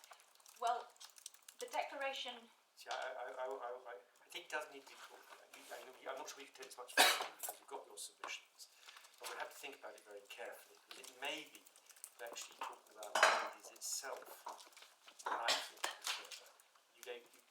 could be more than that. It can be related to the group, not necessarily restricted to need, because you're talking about a group of people who, whether they need to move or not, will have requirements, as we did Yes. before, will have requirements wherever they are, which are different from either less disabled people or not disabled people. And that, I think, at the end of the day, is the point. And it happened to be that TP moved because he had to. But it wouldn't matter whether he had to move or not because of his disability. And it could have been because somebody died, or it could have been all sorts of reasons. But the fact is that unlike less disabled people, unlike people who are not disabled at all, he will have special needs which have to be paid for. And at the end of the day, the question is, was it legitimate that such a person who moved for whatever reason would have less in their pocket than the comparable person who is sufficiently disabled as well to be comparable who remains within the local authority. So you may be right, it may be connected indeed, I sort of put that to you relevant to the comparison with the case we're looking at. But I would have to think very carefully about actually whether you need to go quite that Yes. far. Because I think all you're saying is, it's this severely disabled group, and you add on to that this critical factor, the move. If the move on itself isn't sufficient, you say, well, yeah, but you had to look, it's implicit in everything that you're looking at this particular group, and this particular group has particular requirements. indeed, Except the legislation doesn't refer either to severely disabled people or to moving across a boundary. What it says is that if you make a new claim, then you move to universal credit, and there are all sorts of people who make new claims for all sorts of reasons, who are then moved to universal credit, and some of them are treated, suffer a drop in income as compared with their same person in exactly the same position as them who has not made a new claim. So this is just dealing with this particular reason why a new claim is made, but it's not singled out in the legislation. It's been singled out because this is how these two claimants have actually come into this situation. yes. But the focus of our case is on the housing move as a trigger. So the housing benefit legislation says if you change your circumstances, you do one thing, and if you move local authority area, it's a new claim. There's all That was different chosen ways. as a way of that was chosen as an adopting way of relating it to universal credit. Yes, but we mustn't lose sight of the fact, in my view, that it's not a distinction that the legislation is making. The legislation is making a much broader Yes. divide, which gives rise to maybe a dozen different comparative cohorts, depending on what actual event causes the statutory test or the test in the regulations to be satisfied. Yes, and our focus is on the differential treatment for this particular cohort, which is the compulsion to claim and the significant cliff edge drop, which is not something which, for example, many of your other groups will encounter. Well, they may or they may not. Well, no, the point of the Secretary of State's evidence is that this particular cohort have particular needs and a particular drop that needs to be addressed. So it's that issue which we say is effectively thrown up by this case one way or another. In answer to my Lord Justice Singh's question, obviously for the rule to be in breach of Article 14, it doesn't have to be a breach of Article 14 for everyone. It may, as in Matheson's case, be a breach in his particular case, but for the Secretary of State to decide how to carve out a particular class of group or a particular set of circumstances. And in this particular case, Mr. Justice Lewis's order was related to the two claimants. So he made a declaration that it breached their rights in respect of Regulations 5 and 6. Yes, I see. So I appreciate that the court wants to be careful to ensure that it articulates the status in an appropriate way without being too broad or too encompassing too many complex issues. But insofar as the relief is under challenge in this case, it is only relief that relates to the two individuals who are before the court. And the reference for that passage in Matheson, I won't go back there now, is in Lord Wilson's judgment, paragraph 58, where he deals with the question of relief.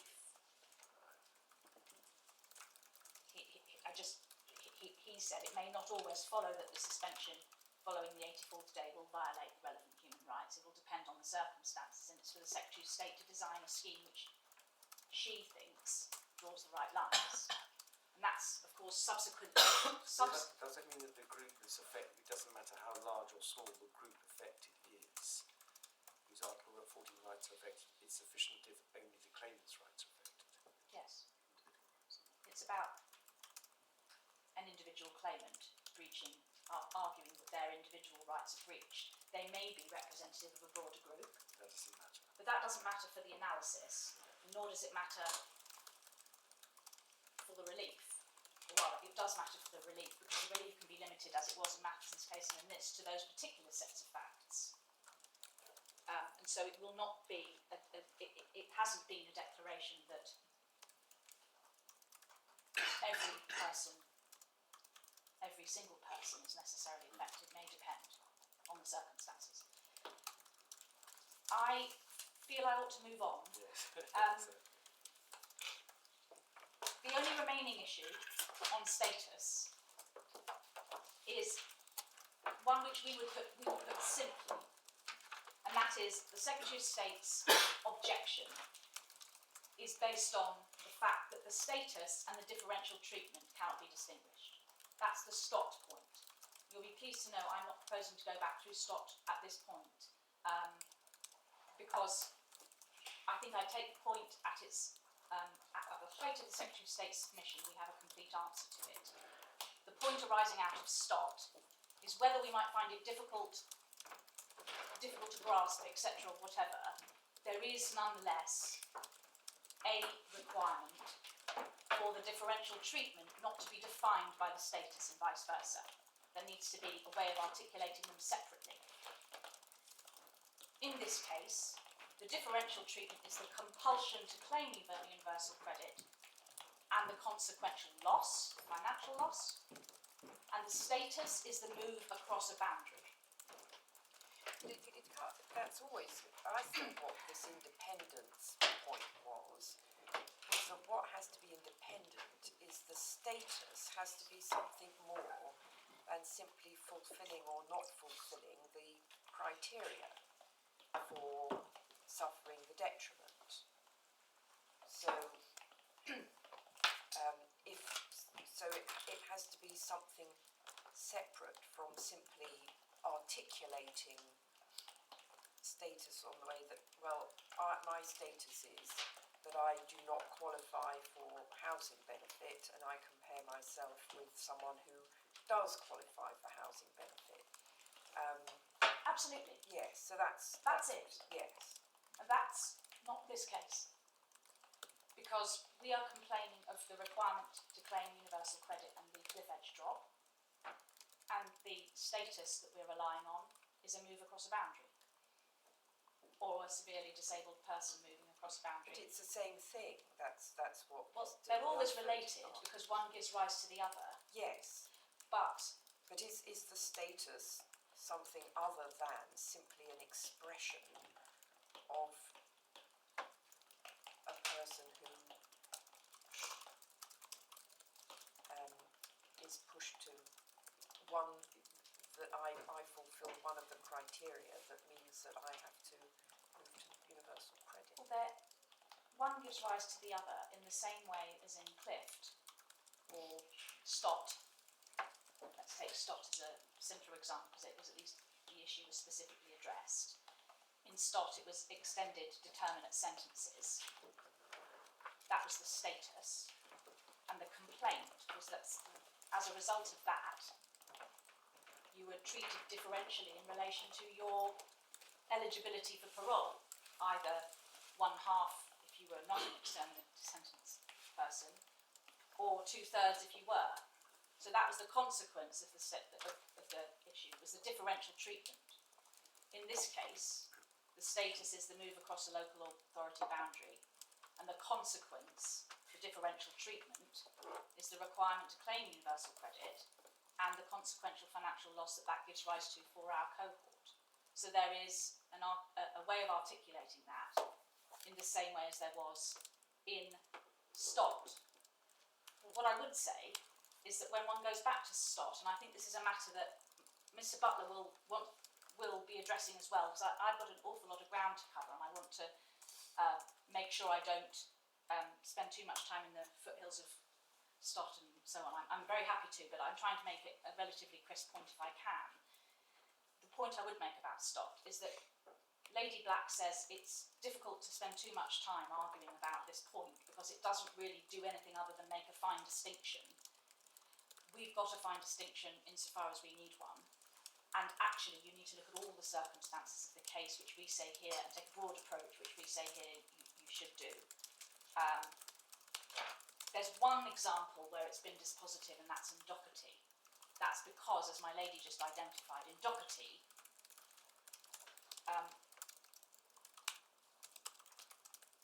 the complaint was that their person had a sentence of imprisonment for public protection, an IPP. That was the complaint. And they were also complaining that that was their status. They had a separate status, which was date. But Lord Hughes rejected it for that reason. So, insofar as it's been determinative, it's determinative in a way that doesn't apply to our facts. There's a lot of case law on this, as you say. You don't want to take too much time on this. Is your case really as simple as this? That here there are facts which occurred in the physical world. So you never need to look at the legislation. Facts are, TP did move across a local authority boundary, and he did have the severe disability that you've said it relates to. Those are facts outside of his... Yeah, exactly. So you say Yes. this is independent of the legislation which is being complained about. Is it really as simple as that? Yes. Thank you. Yes. Thank you. So, those are the first two grounds of appeal that my learned friend has. Differential treatment and status. We then come on to justification.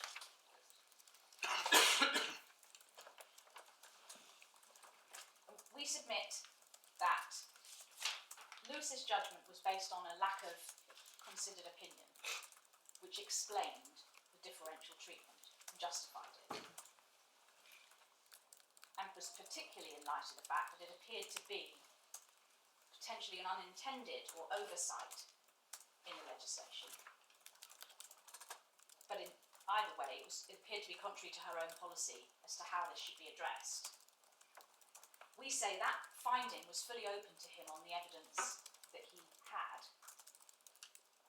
and he applied the correct test, manifestly without reasonable foundation. But with the Brewster rider, which is, he didn't have very much put before him which explained it, other than this is all about the scheme. And so we say that conclusion should be upheld and is not, doesn't contain any error or any difficulty. We say that the new scheme point, which my learned friend makes, is insufficient to make any real dent in the justification arguments that Lewis upheld. Now, what I'd like to do is just to show the court a couple of passages in Mr. Justice Lewis's judgment, which explain his reasons on justification. I know the court has read it.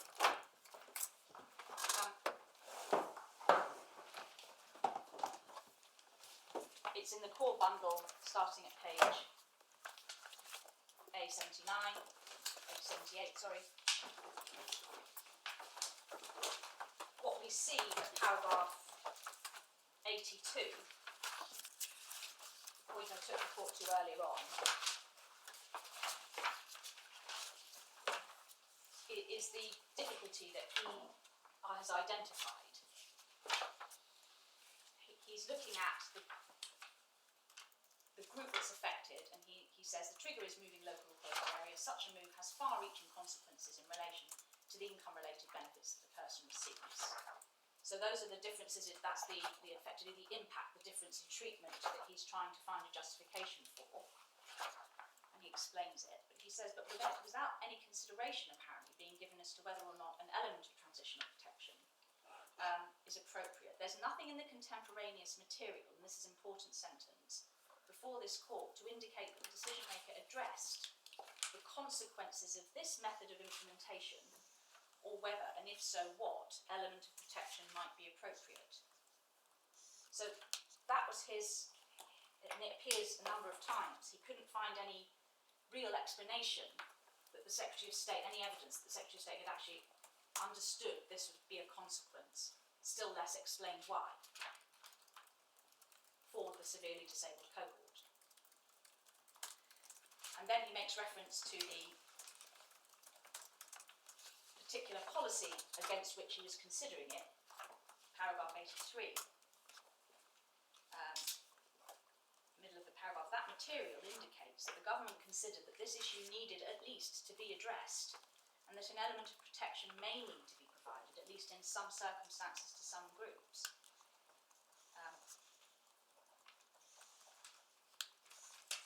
And then he went on, 85, well, he picks up the instances of policy in paragraph 84, and I'm going to just come back to those. Despite that, there's nothing in the material before me to indicate that the issue has been considered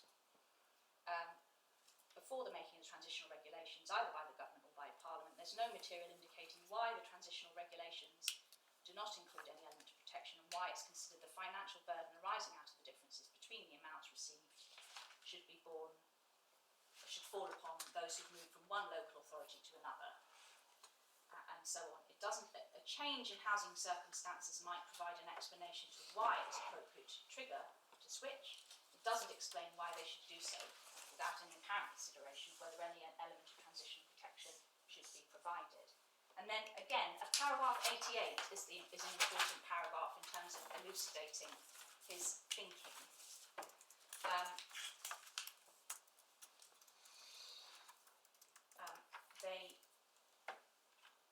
The middle of the paragraph, just below E, in between E and F, they, the group, are a potentially vulnerable group, there appears to have been no consideration, desirability or justification for requiring them to assume the entirety of the difference when their housing circumstances change and it's an appropriate moment.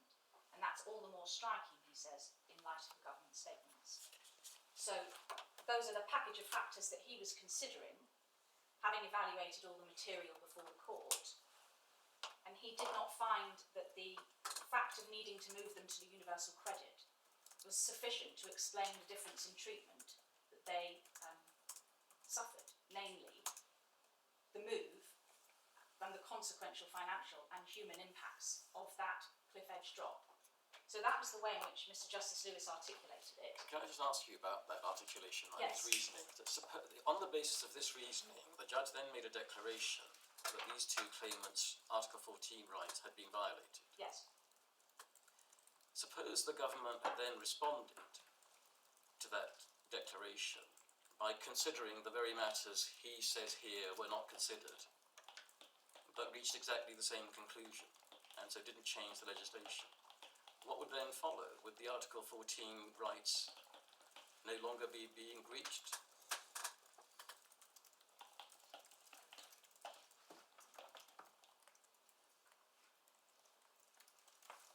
His finding was that the circumstances, without there being any justification, gave rise to a substantive breach of Article 14, in the absence of any such reasoning.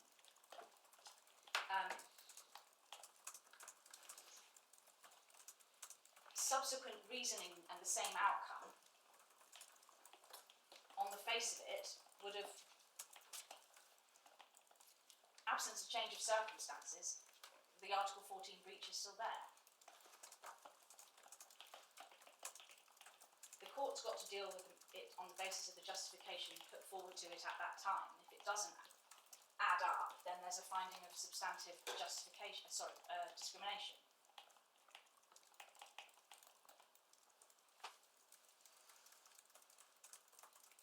I can see that there may be a issue which luckily we don't have to deal with, which is what happens if the Secretary of State goes away and thinks about it, whether they want to come back and debate whether that is sufficient. But my submission is that that's a finding of substantive discrimination, that those claimants' rights have been breached, and that's the legal consequence of his declaration.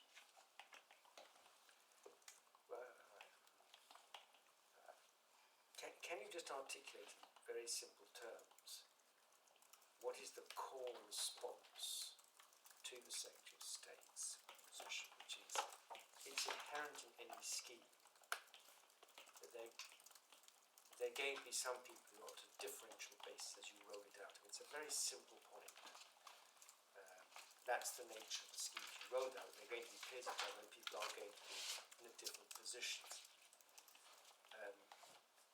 And that's true for every category of person, it would be said. What is the simple answer, if you have one, to what is quite a simple point?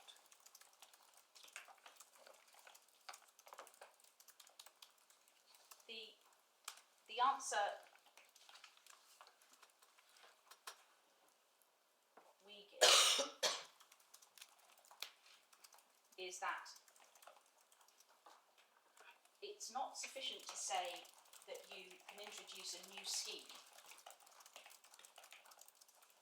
that overrides a person's abilities to complain about the point at which and the way in which that scheme impacts upon them under Article 14.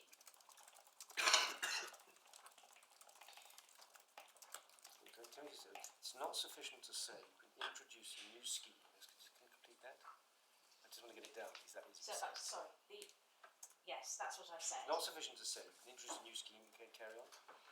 And that is sufficient to override the ability of individuals who are differentially impacted by that scheme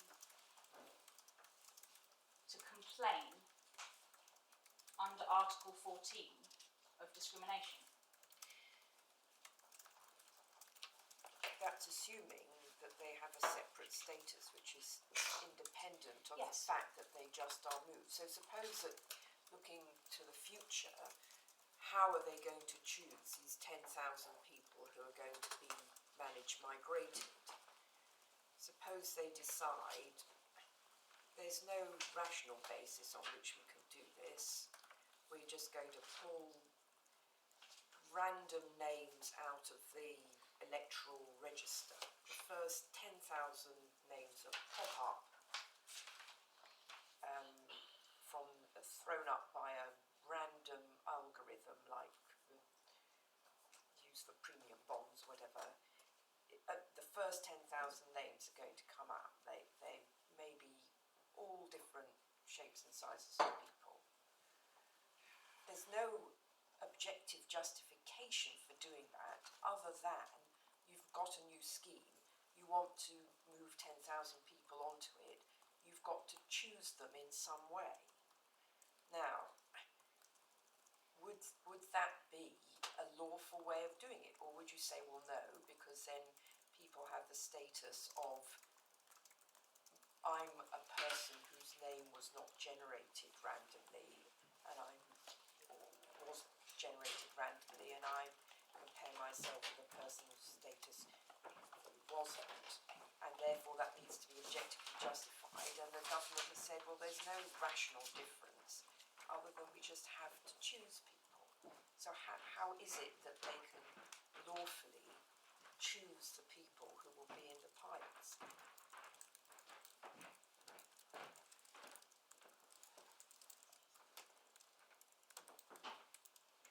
If you adopt a neutral criterion, which doesn't have differential impacts on grounds of status, then you won't have a discrimination challenge. If you do, you'll have to justify it.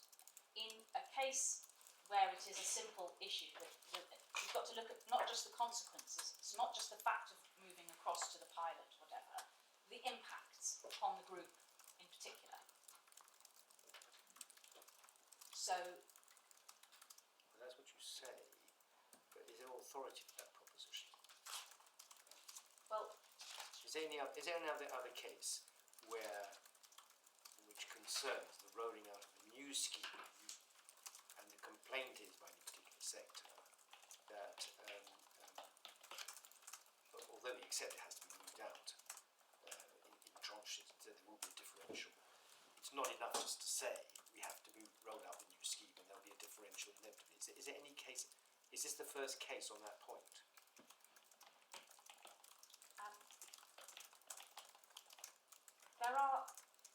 There are cases which look at correcting historical inequalities over time, where you bring in a new scheme, for example, pensions, it's different ages, so on. Those kind of cases, which will give rise to issues. I haven't found a case specifically on the facts of this particular case, not on specific facts, but on broad proposition, that you are bringing in a scheme in phases, and that specifically gives rise to Article 14 rights any more than any other circumstance does. But equally, none of the cases put forward by my learned friend show the opposite is true. So I suppose what your lordship's asking me is there anything which says one way or another? And I suppose the answer is, unless I can think of one over lunch, probably not. So, I mean, is it, again, I'm always trying to focus on the facts of the particular Yes, case which yeah. concerns a severely disabled person. Is the point here that everybody who's on a benefit, which is going to be eventually channeled into one universal credit, everybody has a need, otherwise they wouldn't be given social welfare benefits. So everybody's got a need, but does it have to be something along the lines of you have to have regard to this particular category because the needs are very special and therefore the impact on them is does it have to be something like that? I mean, your proposition doesn't take that into account because you simply say regardless, you can't introduce a scheme whether it's for severely disabled or anybody else. And simply say, well, because we're rolling it out, there's a differential. And so my first question was, well, is there something that supports that very broad proposition? Or is it, or do you have to say something more than that, which is to say, you can't in the case of a group which is particularly vulnerable do that?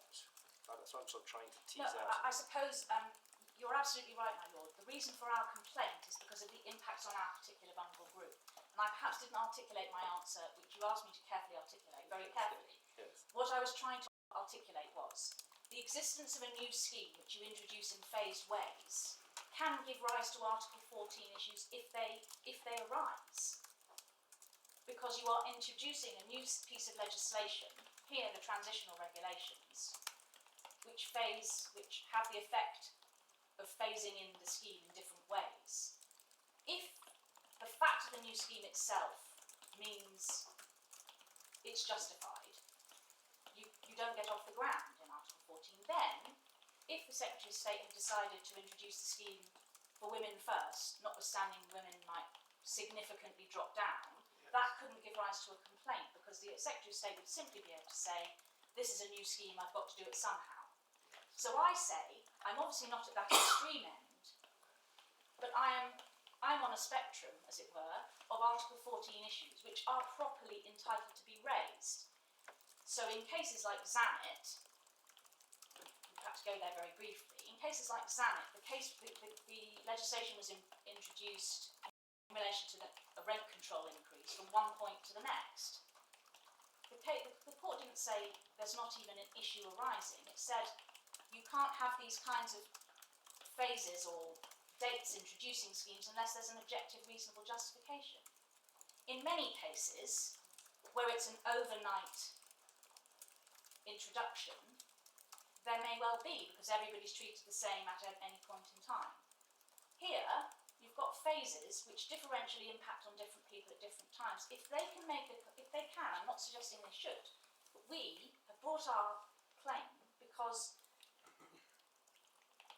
it differentially impacts upon our particular group on grounds of status, and we say it's not justified. So the simple answer, it's a new scheme, is not sufficient to explain the differential treatment for our group. It may be for many other reasons, for many other parts of the scheme, but for our particular group, with our particular package of needs and consequences, the severe needs, etc., and the £180 drop, a phasing of this nature is going to give rise to problems which we are entitled to bring under the bounds of Article 14. So it doesn't give you a threshold answer, and we say, in this particular case, it doesn't provide a sufficient justification either, and that's what Mr. Justice Lewis found.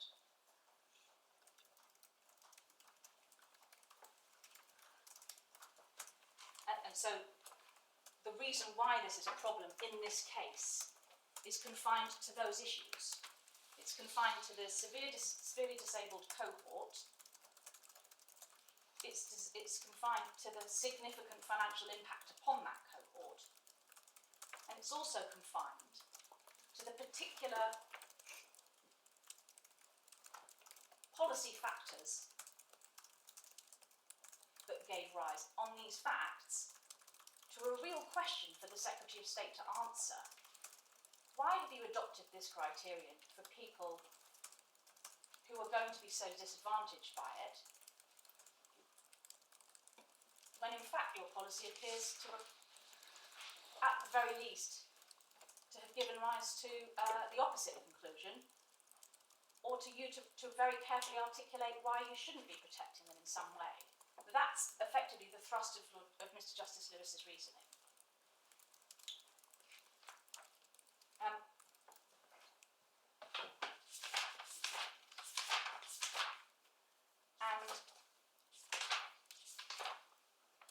I think that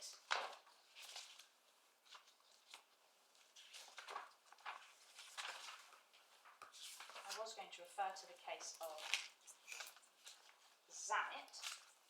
Just momentarily lost my note, bear with me and I shall come back.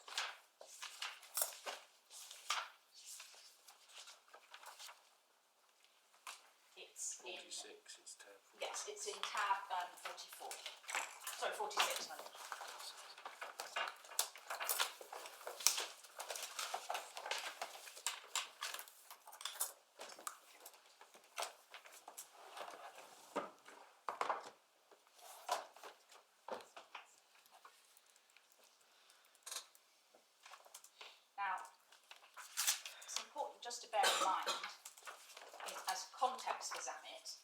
about rent control legislation dating from the 1930s, which meant that Zamet, there it is,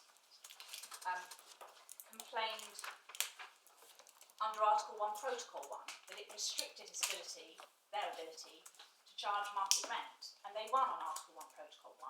It was held to be an excessive burden for those particular people to bear. The Article 14 issue was then, as is often the case, if it's not additionally dispositive, as it were, was dealt with relatively shortly. And one can see that at paragraph 67, 68, and so on. The point was that at 67 there was a complaint that they had been treated differently from other property owners who had only begun leasing their property after 1995. That's what the legislation said. Leases entered into before 1995 were caught, and those entered into afterwards were not. And the court noted, in fact, that they hadn't exhausted their domestic remedies. It then found an issue around status under 69. The legal restrictions applied to every owner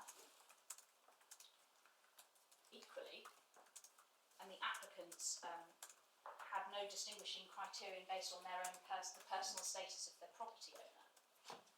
So that was an issue.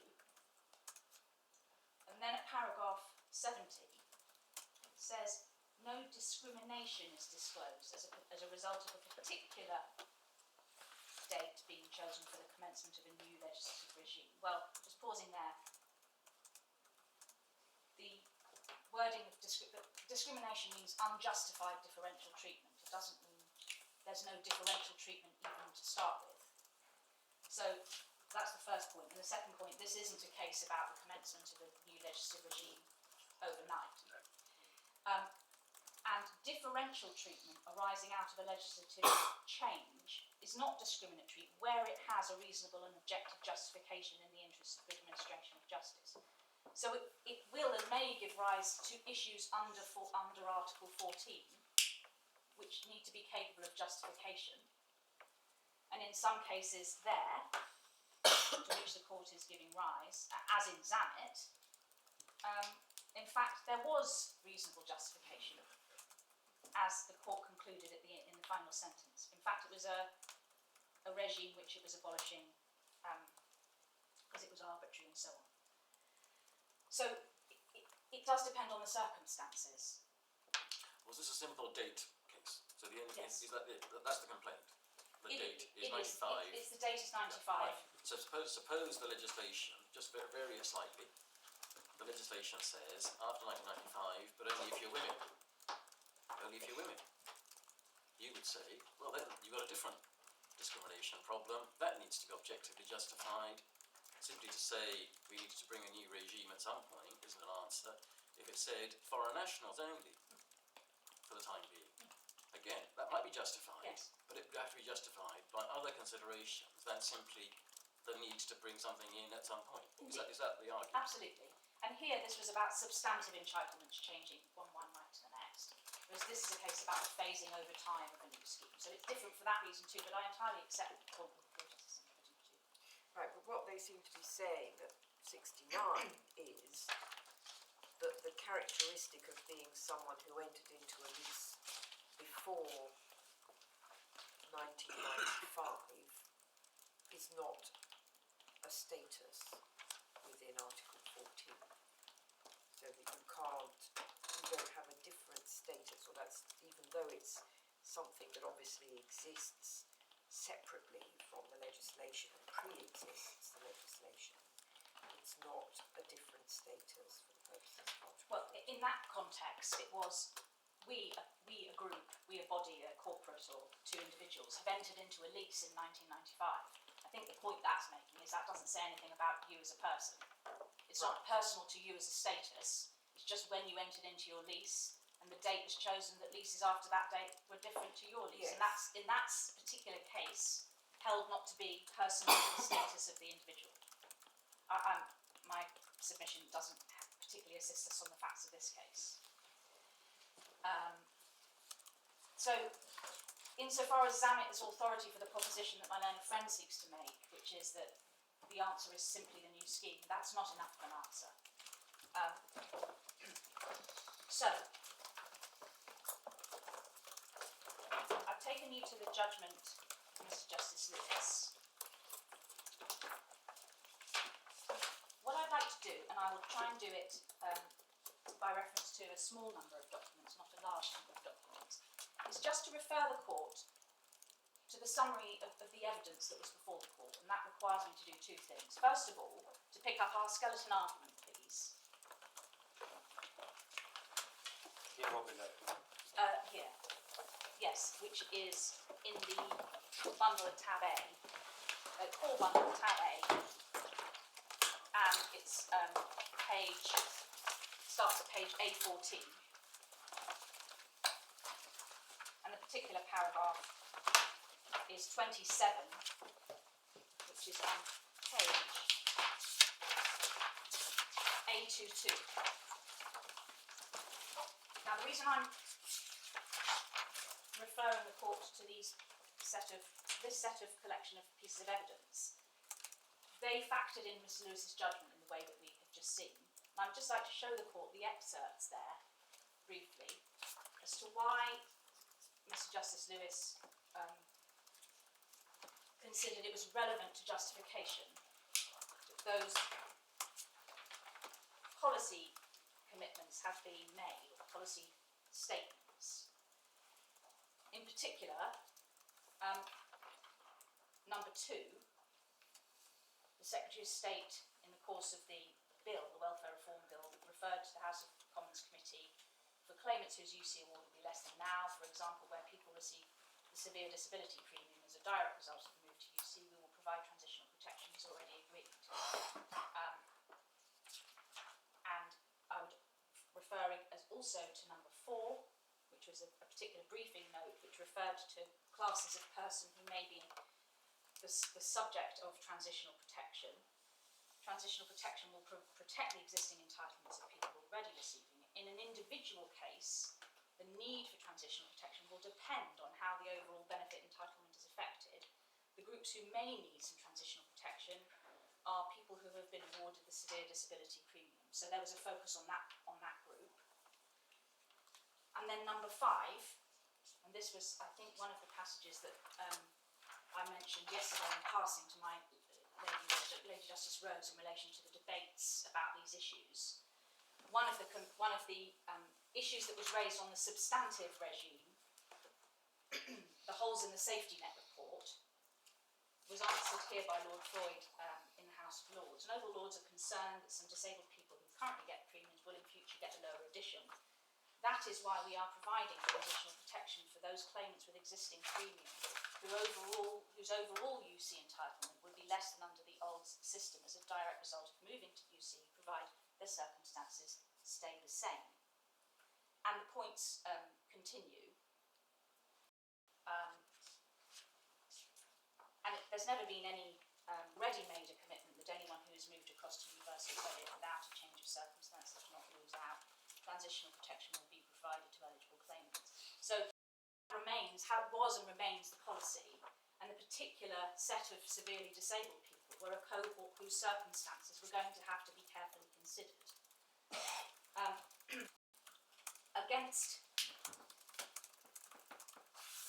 There are references to all the documents there. There's a final point, which I've made broadly in submissions, and that's at little 9. This is not a new policy. It's a consistent practice on the department's part. And this is an excerpt from its own policy document. The principle of offering transitional protection which avoids cash loss at the point of change is an established one. It's similar to the approach adopted when income support was introduced, and in the current move from incapacity benefit income support to employment support allowance. So those are all benefits which encompass disabled people's needs. What I refer to as income-related benefits for disabled people, the same kind of thing as now as in employment support allowance and now in universal credit. And over time, there has always been a consideration and a policy in respect of avoiding cliff edge drops. So those were the factors against which Mr. Justice Lewis was making his decision. That's the first piece of evidence. And the second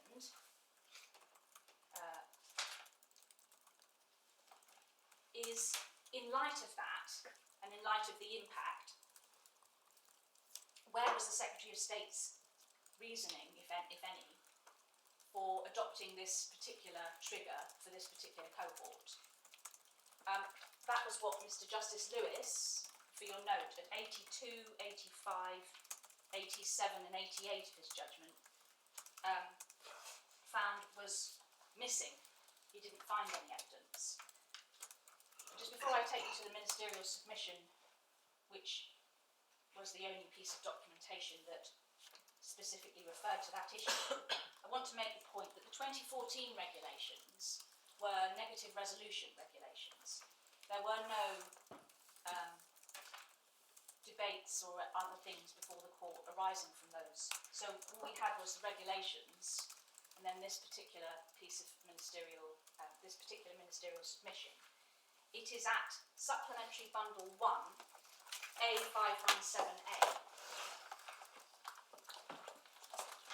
And my learned friend did go there, I think, on the first day. So it's Supplementary Bundle 1, A517A.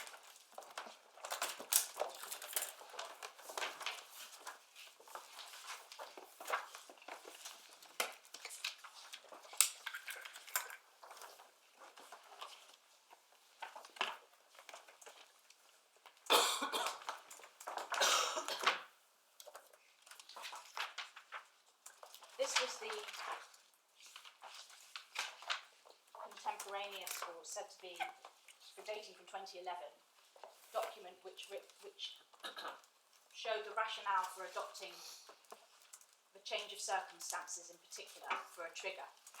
Was this before the judge below? Yes. And the particular passage is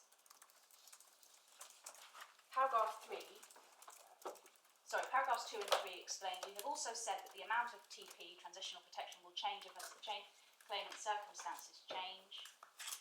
I should have read the first paragraph. We've said that TP will be awarded where the total amount is less than UC, and where the claimant has managed moved, and where circumstances remain the same, no TP is available for natural migrations. So the question is, what are those circumstances going to be?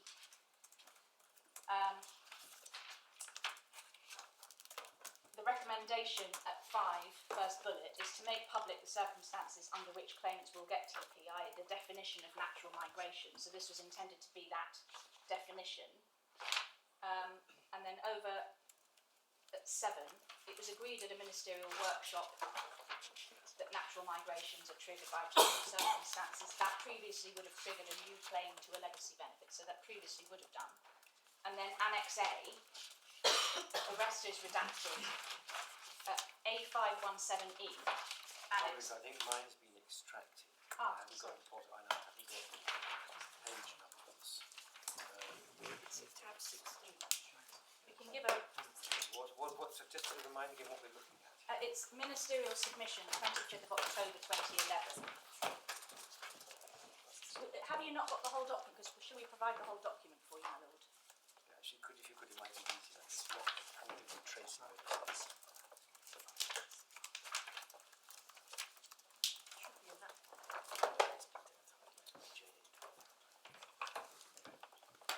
It is highlighted, I'm afraid, but I hope.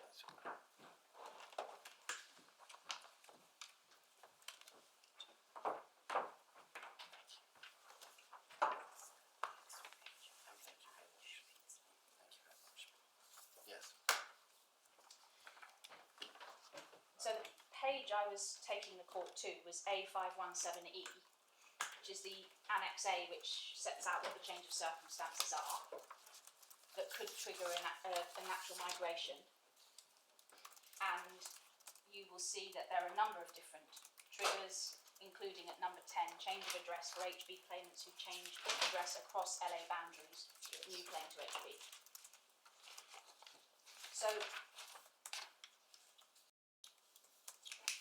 Mr. Justice Lewis had before him doing it whether through transitional protection or, for example, removing that group. The point wasn't thought about insofar as this document showed. Well, is that quite right? Paragraph 1 stated the general principle. No transitional protection is available for natural migration. Yes, but it hadn't yet defined what that would be. That's the point. So I agree with that. What would natural migration actually be?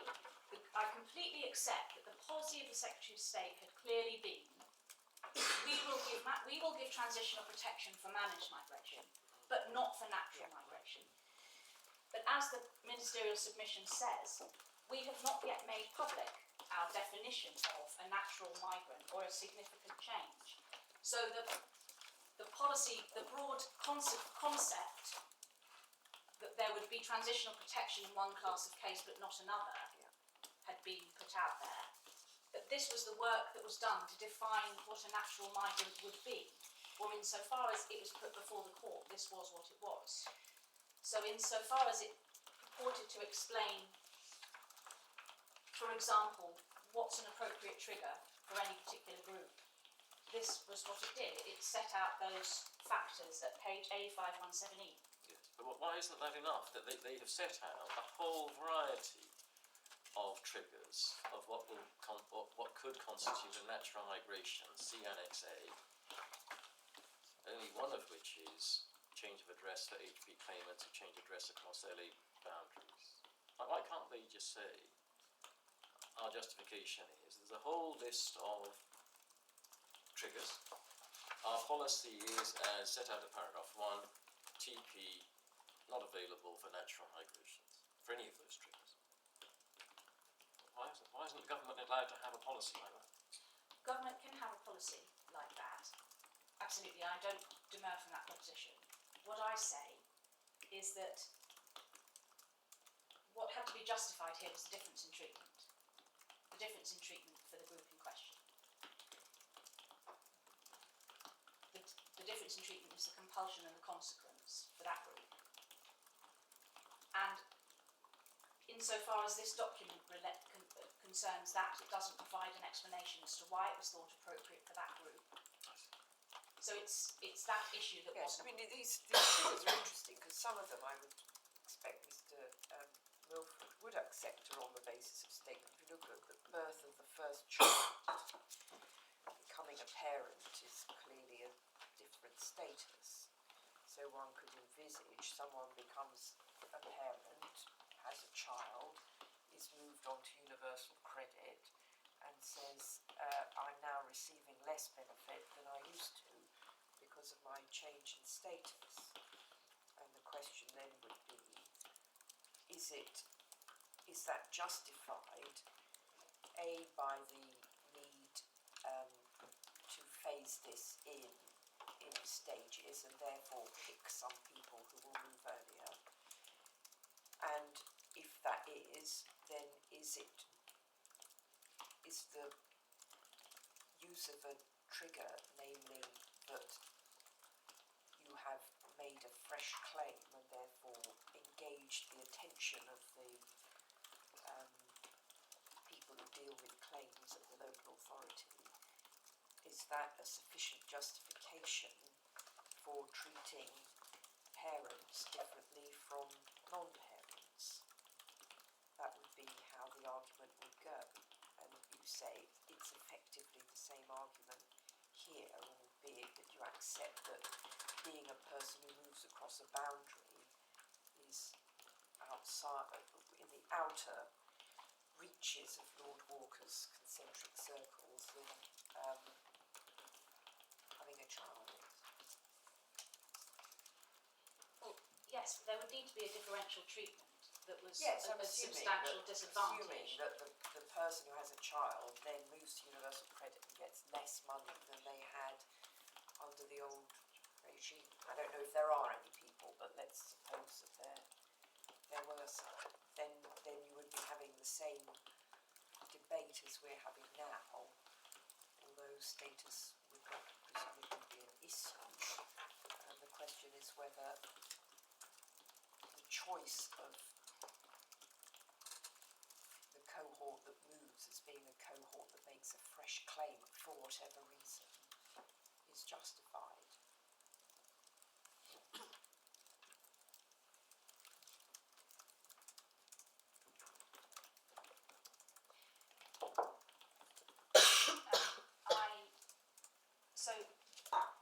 I've shown the court the policy background, the contemporaneous material, and then we just need to look at the relevant passage in Janina Young's witness statement in TP1, just to show what else the court had by way of explanation. It's in the first bundle that you have there, tab C, A227 is where it starts. And the relevant section for our purposes is a brief section on page A260, paragraph 93 onwards.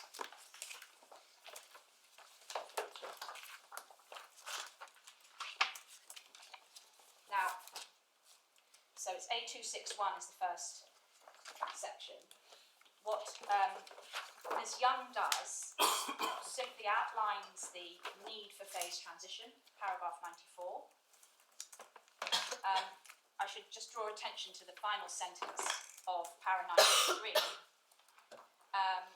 It was decided that this gradual build of the caseload with a commensurate scaling down of legacy benefits would be best achieved by initially confining access to fresh claimants and to existing claimants who presented a fresh claim by reason of a change in circumstances. In due course, the entire population will migrate. So that was the intention. And then the phase transition takes into account certain matters. 95, not administratively workable overnight. Transition distinction is between fresh claims and non-fresh claims, natural versus managed, that's 96. And 98 is the view of the government that there is a distinction between these cohorts. And natural migrants are individuals who are effectively in the same position as new claimants. The change in circumstances triggers a fresh claim, easily recognisable and so on. So that was the Bright Lines new scheme point. And in particular, the final sentence, it would make no sense to permit claimants bringing new claims to have that entitlement calculated by reference to legacy benefits for anyone, is what the Secretary of State appears to be saying there. The government's view, however, is there's no change, these factors do apply. So they're making the broad distinction between a new claim for benefit is natural migration and no new claim for benefit is a managed migration. So that's as far as the justification goes so far. The Janina Young then refers to the top-up commitment and says at paragraph 101, the top-up commitment which is challenged in this claim does not arise because circumstances have changed, as it were. Circumstances have not changed, would not be worse off. The requirement is set out in legislation, she says. Insofar as she refers to severe disability and the reasons why it was brought in for them, there isn't really very much more, apart from paragraph 103, which in fact we say assists our case. In general terms, individuals currently receiving SDP are by definition likely to have the severest disabilities and less likely to experience changes in circumstances. Well, that may or may not be the case, such as a large drop in their income or change in employment. As many disabled individuals may also live in specially adapted housing, they may be less likely to move. But the corollary for that is that when they do move, there are going to be significant implications, as we know. She says they're less likely to be natural migrants, insofar as, sorry. No, I don't want to interrupt your submission at all. No, so we say that doesn't assist in explaining why it's appropriate to put them onto that trigger. Right, can I suggest, Yes, of course, can I suggest what the government might say? Yes. Given that the test for the court you accept is whether the thing complained of is manifestly without reasonable foundation. So, and here we have evidence that the government took the view that they should, as a policy matter, draw a distinction between natural migrants and managed migrants. This subcategory of people is a category of natural migrants. Yes. And what she's really saying is that we decided to draw some bright lines. And we didn't draw them in an arbitrary place because actually we did think about individuals currently receiving SDP and they were less likely to move. So we're not saying none of them would, but actually we thought about that group and they would on the whole be on the right side of the line. And so because we wanted to have bright lines, that's it, that's the policy justification. How is that manifestly without reasonable foundation? Well, there are a number of points in answer to that. The first is, in terms of the weight to be given to that judgment, this paragraph about they may be less likely in terms of a bright line is not something which we can find any contemporaneous evidence for. There is no contemporaneous evidence for that. It doesn't appear to have been, and if there had, it wasn't put before the court, any research into the impacts of these hundreds of thousands of severely disabled people who might be affected, and how that might work for that particular cohort. So that's the first point. And I've shown you what the contemporaneous material was for to deal with it, and it didn't grapple at all with the needs of severely disabled people. That's the first point. The second point is that actually the Secretary of State's policy that we have seen that does at the very least clash with or potentially require explanation is that when you move severely disabled people across, they are going to lose a significant amount of money and are vulnerable. And their circumstances. All those quotations that you showed us, do they all relate to both natural and managed migrants? No, they relate to the justification for abolishing the premium. In other words, all the quotations at paragraph 27, the statements in Parliament relate to the debates around why are we going to Right, okay. yes. Sorry, I didn't want to take you out of your answer So to my yes, own so policy. there is one particular area which talks about transitional protection, and it says it will depend on circumstances, and one cohort may be severely disabled people. So that's the hook, as it were. That was a live issue. The government had relied on mitigating it for the substantive. And I'm not trying to rely on legitimate expectation or promises in any of that way, but it raises an important issue. Government has said we will do some work on this, we will give some thought to this. This is an issue that we are worried about, and we're going to try and make it cushion these blows for the appropriate cohort. Where is the evidence that that issue was thought about? Other than that short, Ms. Young herself relies on the policy ministerial submission to which I've just referred. So that was all there was. So these are the origins of Mr. Justice Lewis's. There is nothing that explains it to me. Yes, but Brewster says if there's no contemporaneous discussion, that doesn't mean that it's absolutely not justifications. What there are. Indeed. And what we have is something that appears in Ms. Young's statement, but is not otherwise anywhere else. No research thought gone into it, as far as we can tell. Not impugning Ms. Young in any way, just to say that was the passage. And she refers to the policy submission, which actually just says change of address was listed as one of the mechanisms. So that was her evidence, was that there's a policy submission, that was where it was decided. And in general terms, it might be less likely that people will move. So one of the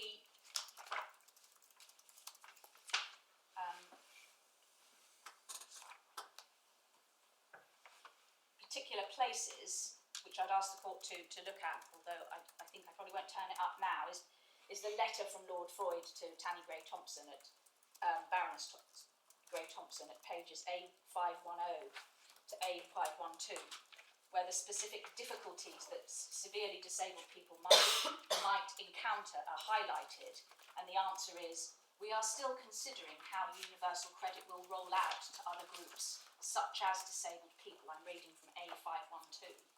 No one whose circumstances remain the same will lose out in cash terms. These claimants will be given transitional protection to avoid cash loss. So, at the highest level within the department, an expectation, rather, as I say, the issue was raised. How are severely disabled people going to be affected by these rules? And we don't find an answer. The final point I would make in response to why this isn't sufficiently reasonable is that the assertion that it may be less likely doesn't deal with the impact if it occurs and how that will play out. And that is what the difference in treatment is. That was your second point. Yes, You've made that point. yes. Your first point was no contemporaneous evidence of the position.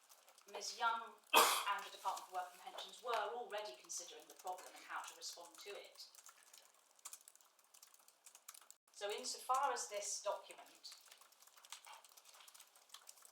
purports to explain, well, we're taking a broad approach, there's a bright line, there's no problem here. It doesn't actually identify the problem that the Secretary of State had already been answering questions about in the Work and Pensions Select Committee and had already been thinking about, which was, this causes a real problem for severely disabled people.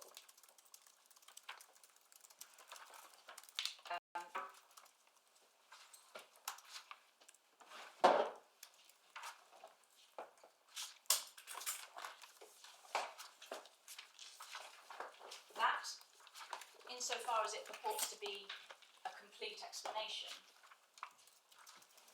doesn't grapple with the problem that the Secretary of State already knew existed and was, it appears, I want to make this point, it's important, we understand that it's a complex scheme. It may have been an inadvertent problem to design this trigger in this way. It matters not. The fact was it wasn't thought about, and when it was anticipated, there was clear thinking going on behind the scenes that there was a problem. So insofar as the policy justification is such, it is relevant to understand that on the public record, in fact, so far as the Secretary of State's position was, there was, in fact, a difficulty, potentially. Can I just ask the court to turn that page up, please? It's in Janina Young's second state. So if we keep the first bundle open, if you don't mind. Actually, I think, I don't think there's anything more I need to take out of Janina Young 1, so we can close that up. I think you said at one point there was no evidence to support Ms Young's statement that they were less likely to move redress than other cohorts. That's what you made. Yes, yes. I mean, we know that by the time Mr Justice Swift was considering it, 13,000 people had moved across. And so if the Secretary of State's thoughts were unresearched and unevidenced and turned out to be wrong, as it turns out, in fact quite a lot of people have moved, that's another reason why it doesn't provide a reasonable foundation. Also, Mr Justice Lewis didn't find it to be compelling. Ms Young's written statement doesn't reflect what was actually under consideration or not under consideration contemporaneously at the time. Yes. And so you then go on and says, I understand, I'm not saying this is right, but I'm just trying to understand the yes. analysis, which is you then say, is this right? Well, insofar she's now presenting as a justification that they're less likely to move redress, it's an ex post facto justification. There's no evidence to support that. Is that the way that the argument goes? Yes. that actually the evidence from behind the scenes identifies a different gloss from the Secretary of State, which is, oh gosh, we've got a problem here, how are we going to look at this? So That wasn't before the judge. it wasn't before the judge. But I think is the way that I would articulate it, is that it's, in terms of giving weight to ex post facto justification, one has to be careful if we now know that justification to not, rightly or wrongly, to not in fact be the complete answer to the problem. So Ms Young, rightly or wrongly, did not identify that the Secretary of State had in fact had acknowledged a difficulty in the Work and Pension Select Committee and had given civil servants the job of going away and thinking how it should be sorted out, and had already had, we are told, made a ministerial decision to the effect that there should be protection. Those are not things we find contained within the material. And so, insofar as Ms Young's witness statement is taken as being able to be given weight as ex post facto reasoning, we say it doesn't provide any greater foundation than it did before the judge.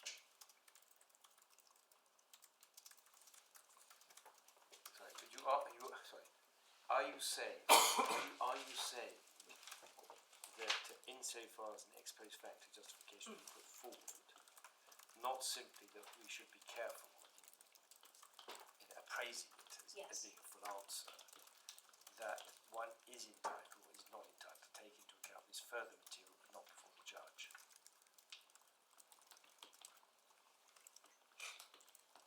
Well, we say you are entitled to take it into account because it's evidence that goes to what the Secretary of State actually recognised the problem was at the time.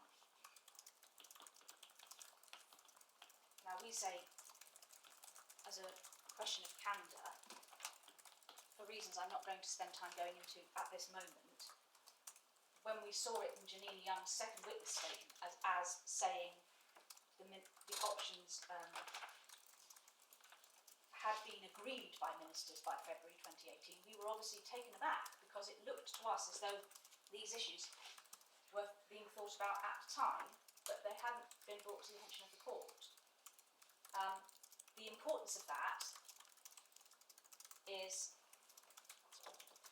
there is a gap in Ms Young's witness statement, rightly or wrongly, which doesn't say this is a problem that we're currently thinking about how to resolve. And so my submission is that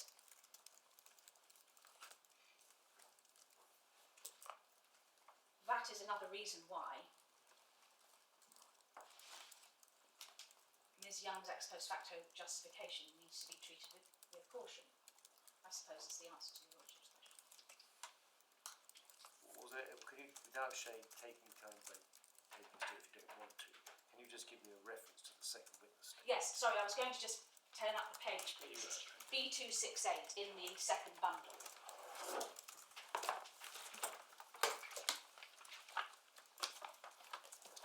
B268.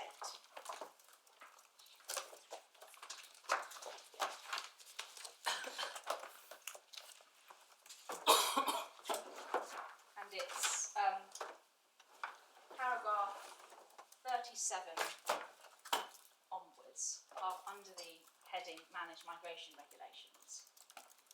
She says the Secretary of State has given active and careful consideration to transitional protection for those groups who receive disability premium.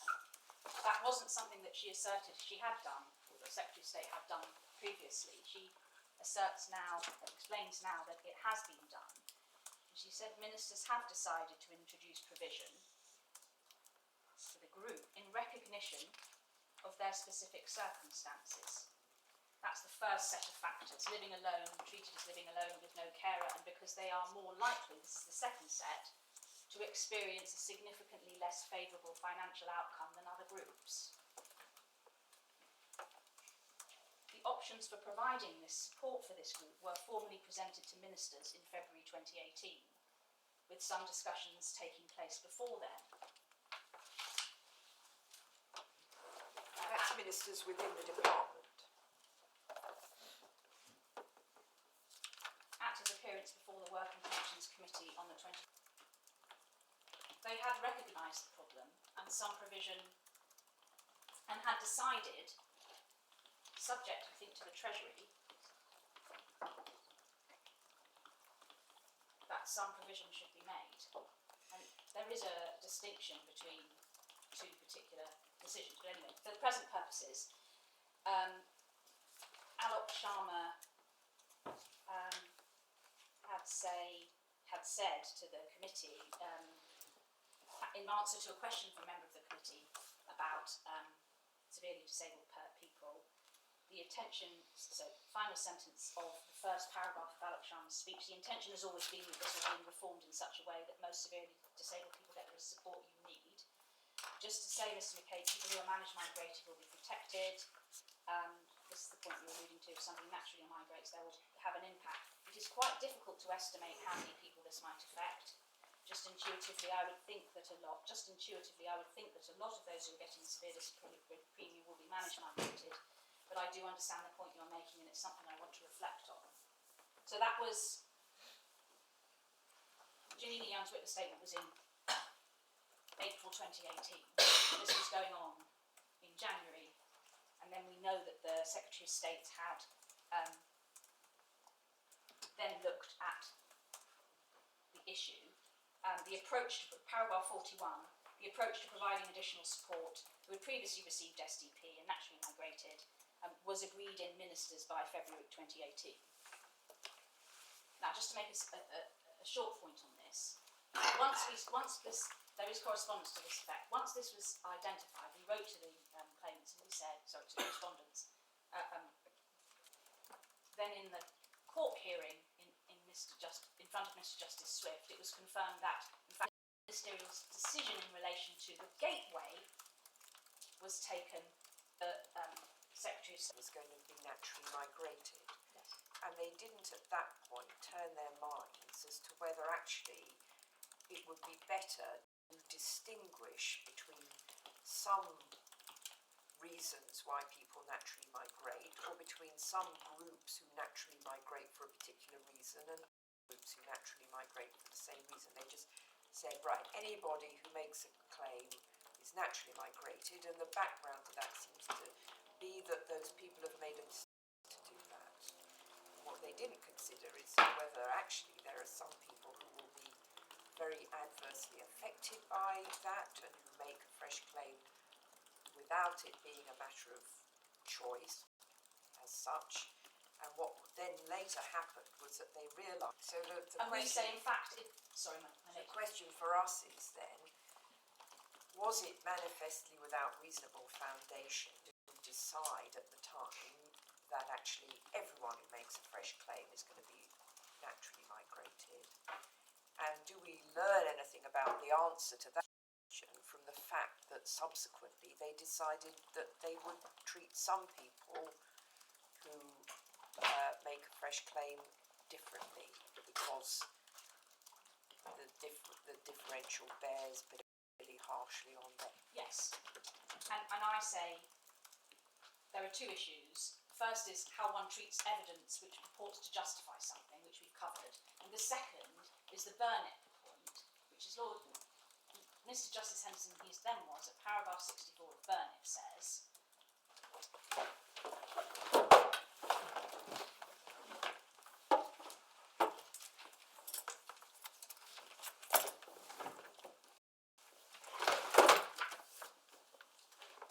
only entitled effectively to one bedroom and therefore housing benefit for that one bedroom, regardless of whether or not you were disabled.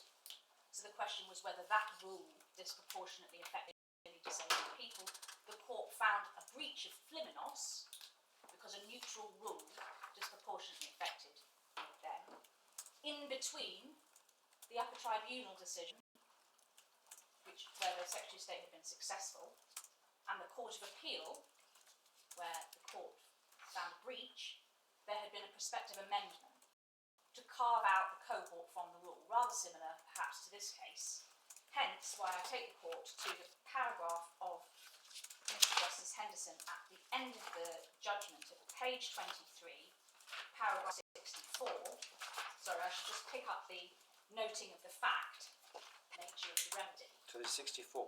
Yes, at the end of the paragraph. Oh, I see. Yes.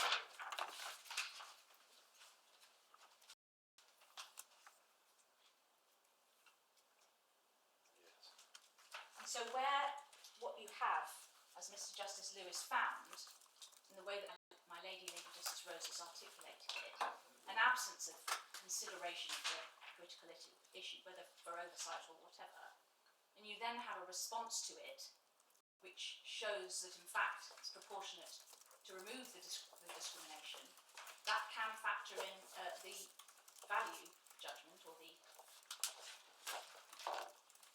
review by the court of the justification in the way that the court has done. Now I appreciate that my Lord the Master of the Rolls suggested when I raised the point first that was a relatively controversial proposition, but it is a narrow proposition in respect of this case, which is it goes to proportionality. If the government is appealing on justification as it is, and is saying there was there was a justification for having a rule which worked in this way, it needs to take account of the fact that actually it was workable to carve out the group and to protect them from the very difference in treatment of which we are complaining. We say those points hold good.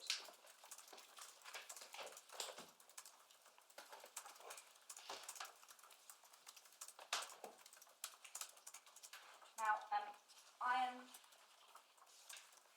think I have 3 minutes or 2, depending on how early the talking is going. I'm conscious that I have one more issue to deal with on TP1 before I move to TP2, which is the Flimnos argument. It doesn't sound as though you want to deal with that in 2 minutes. No.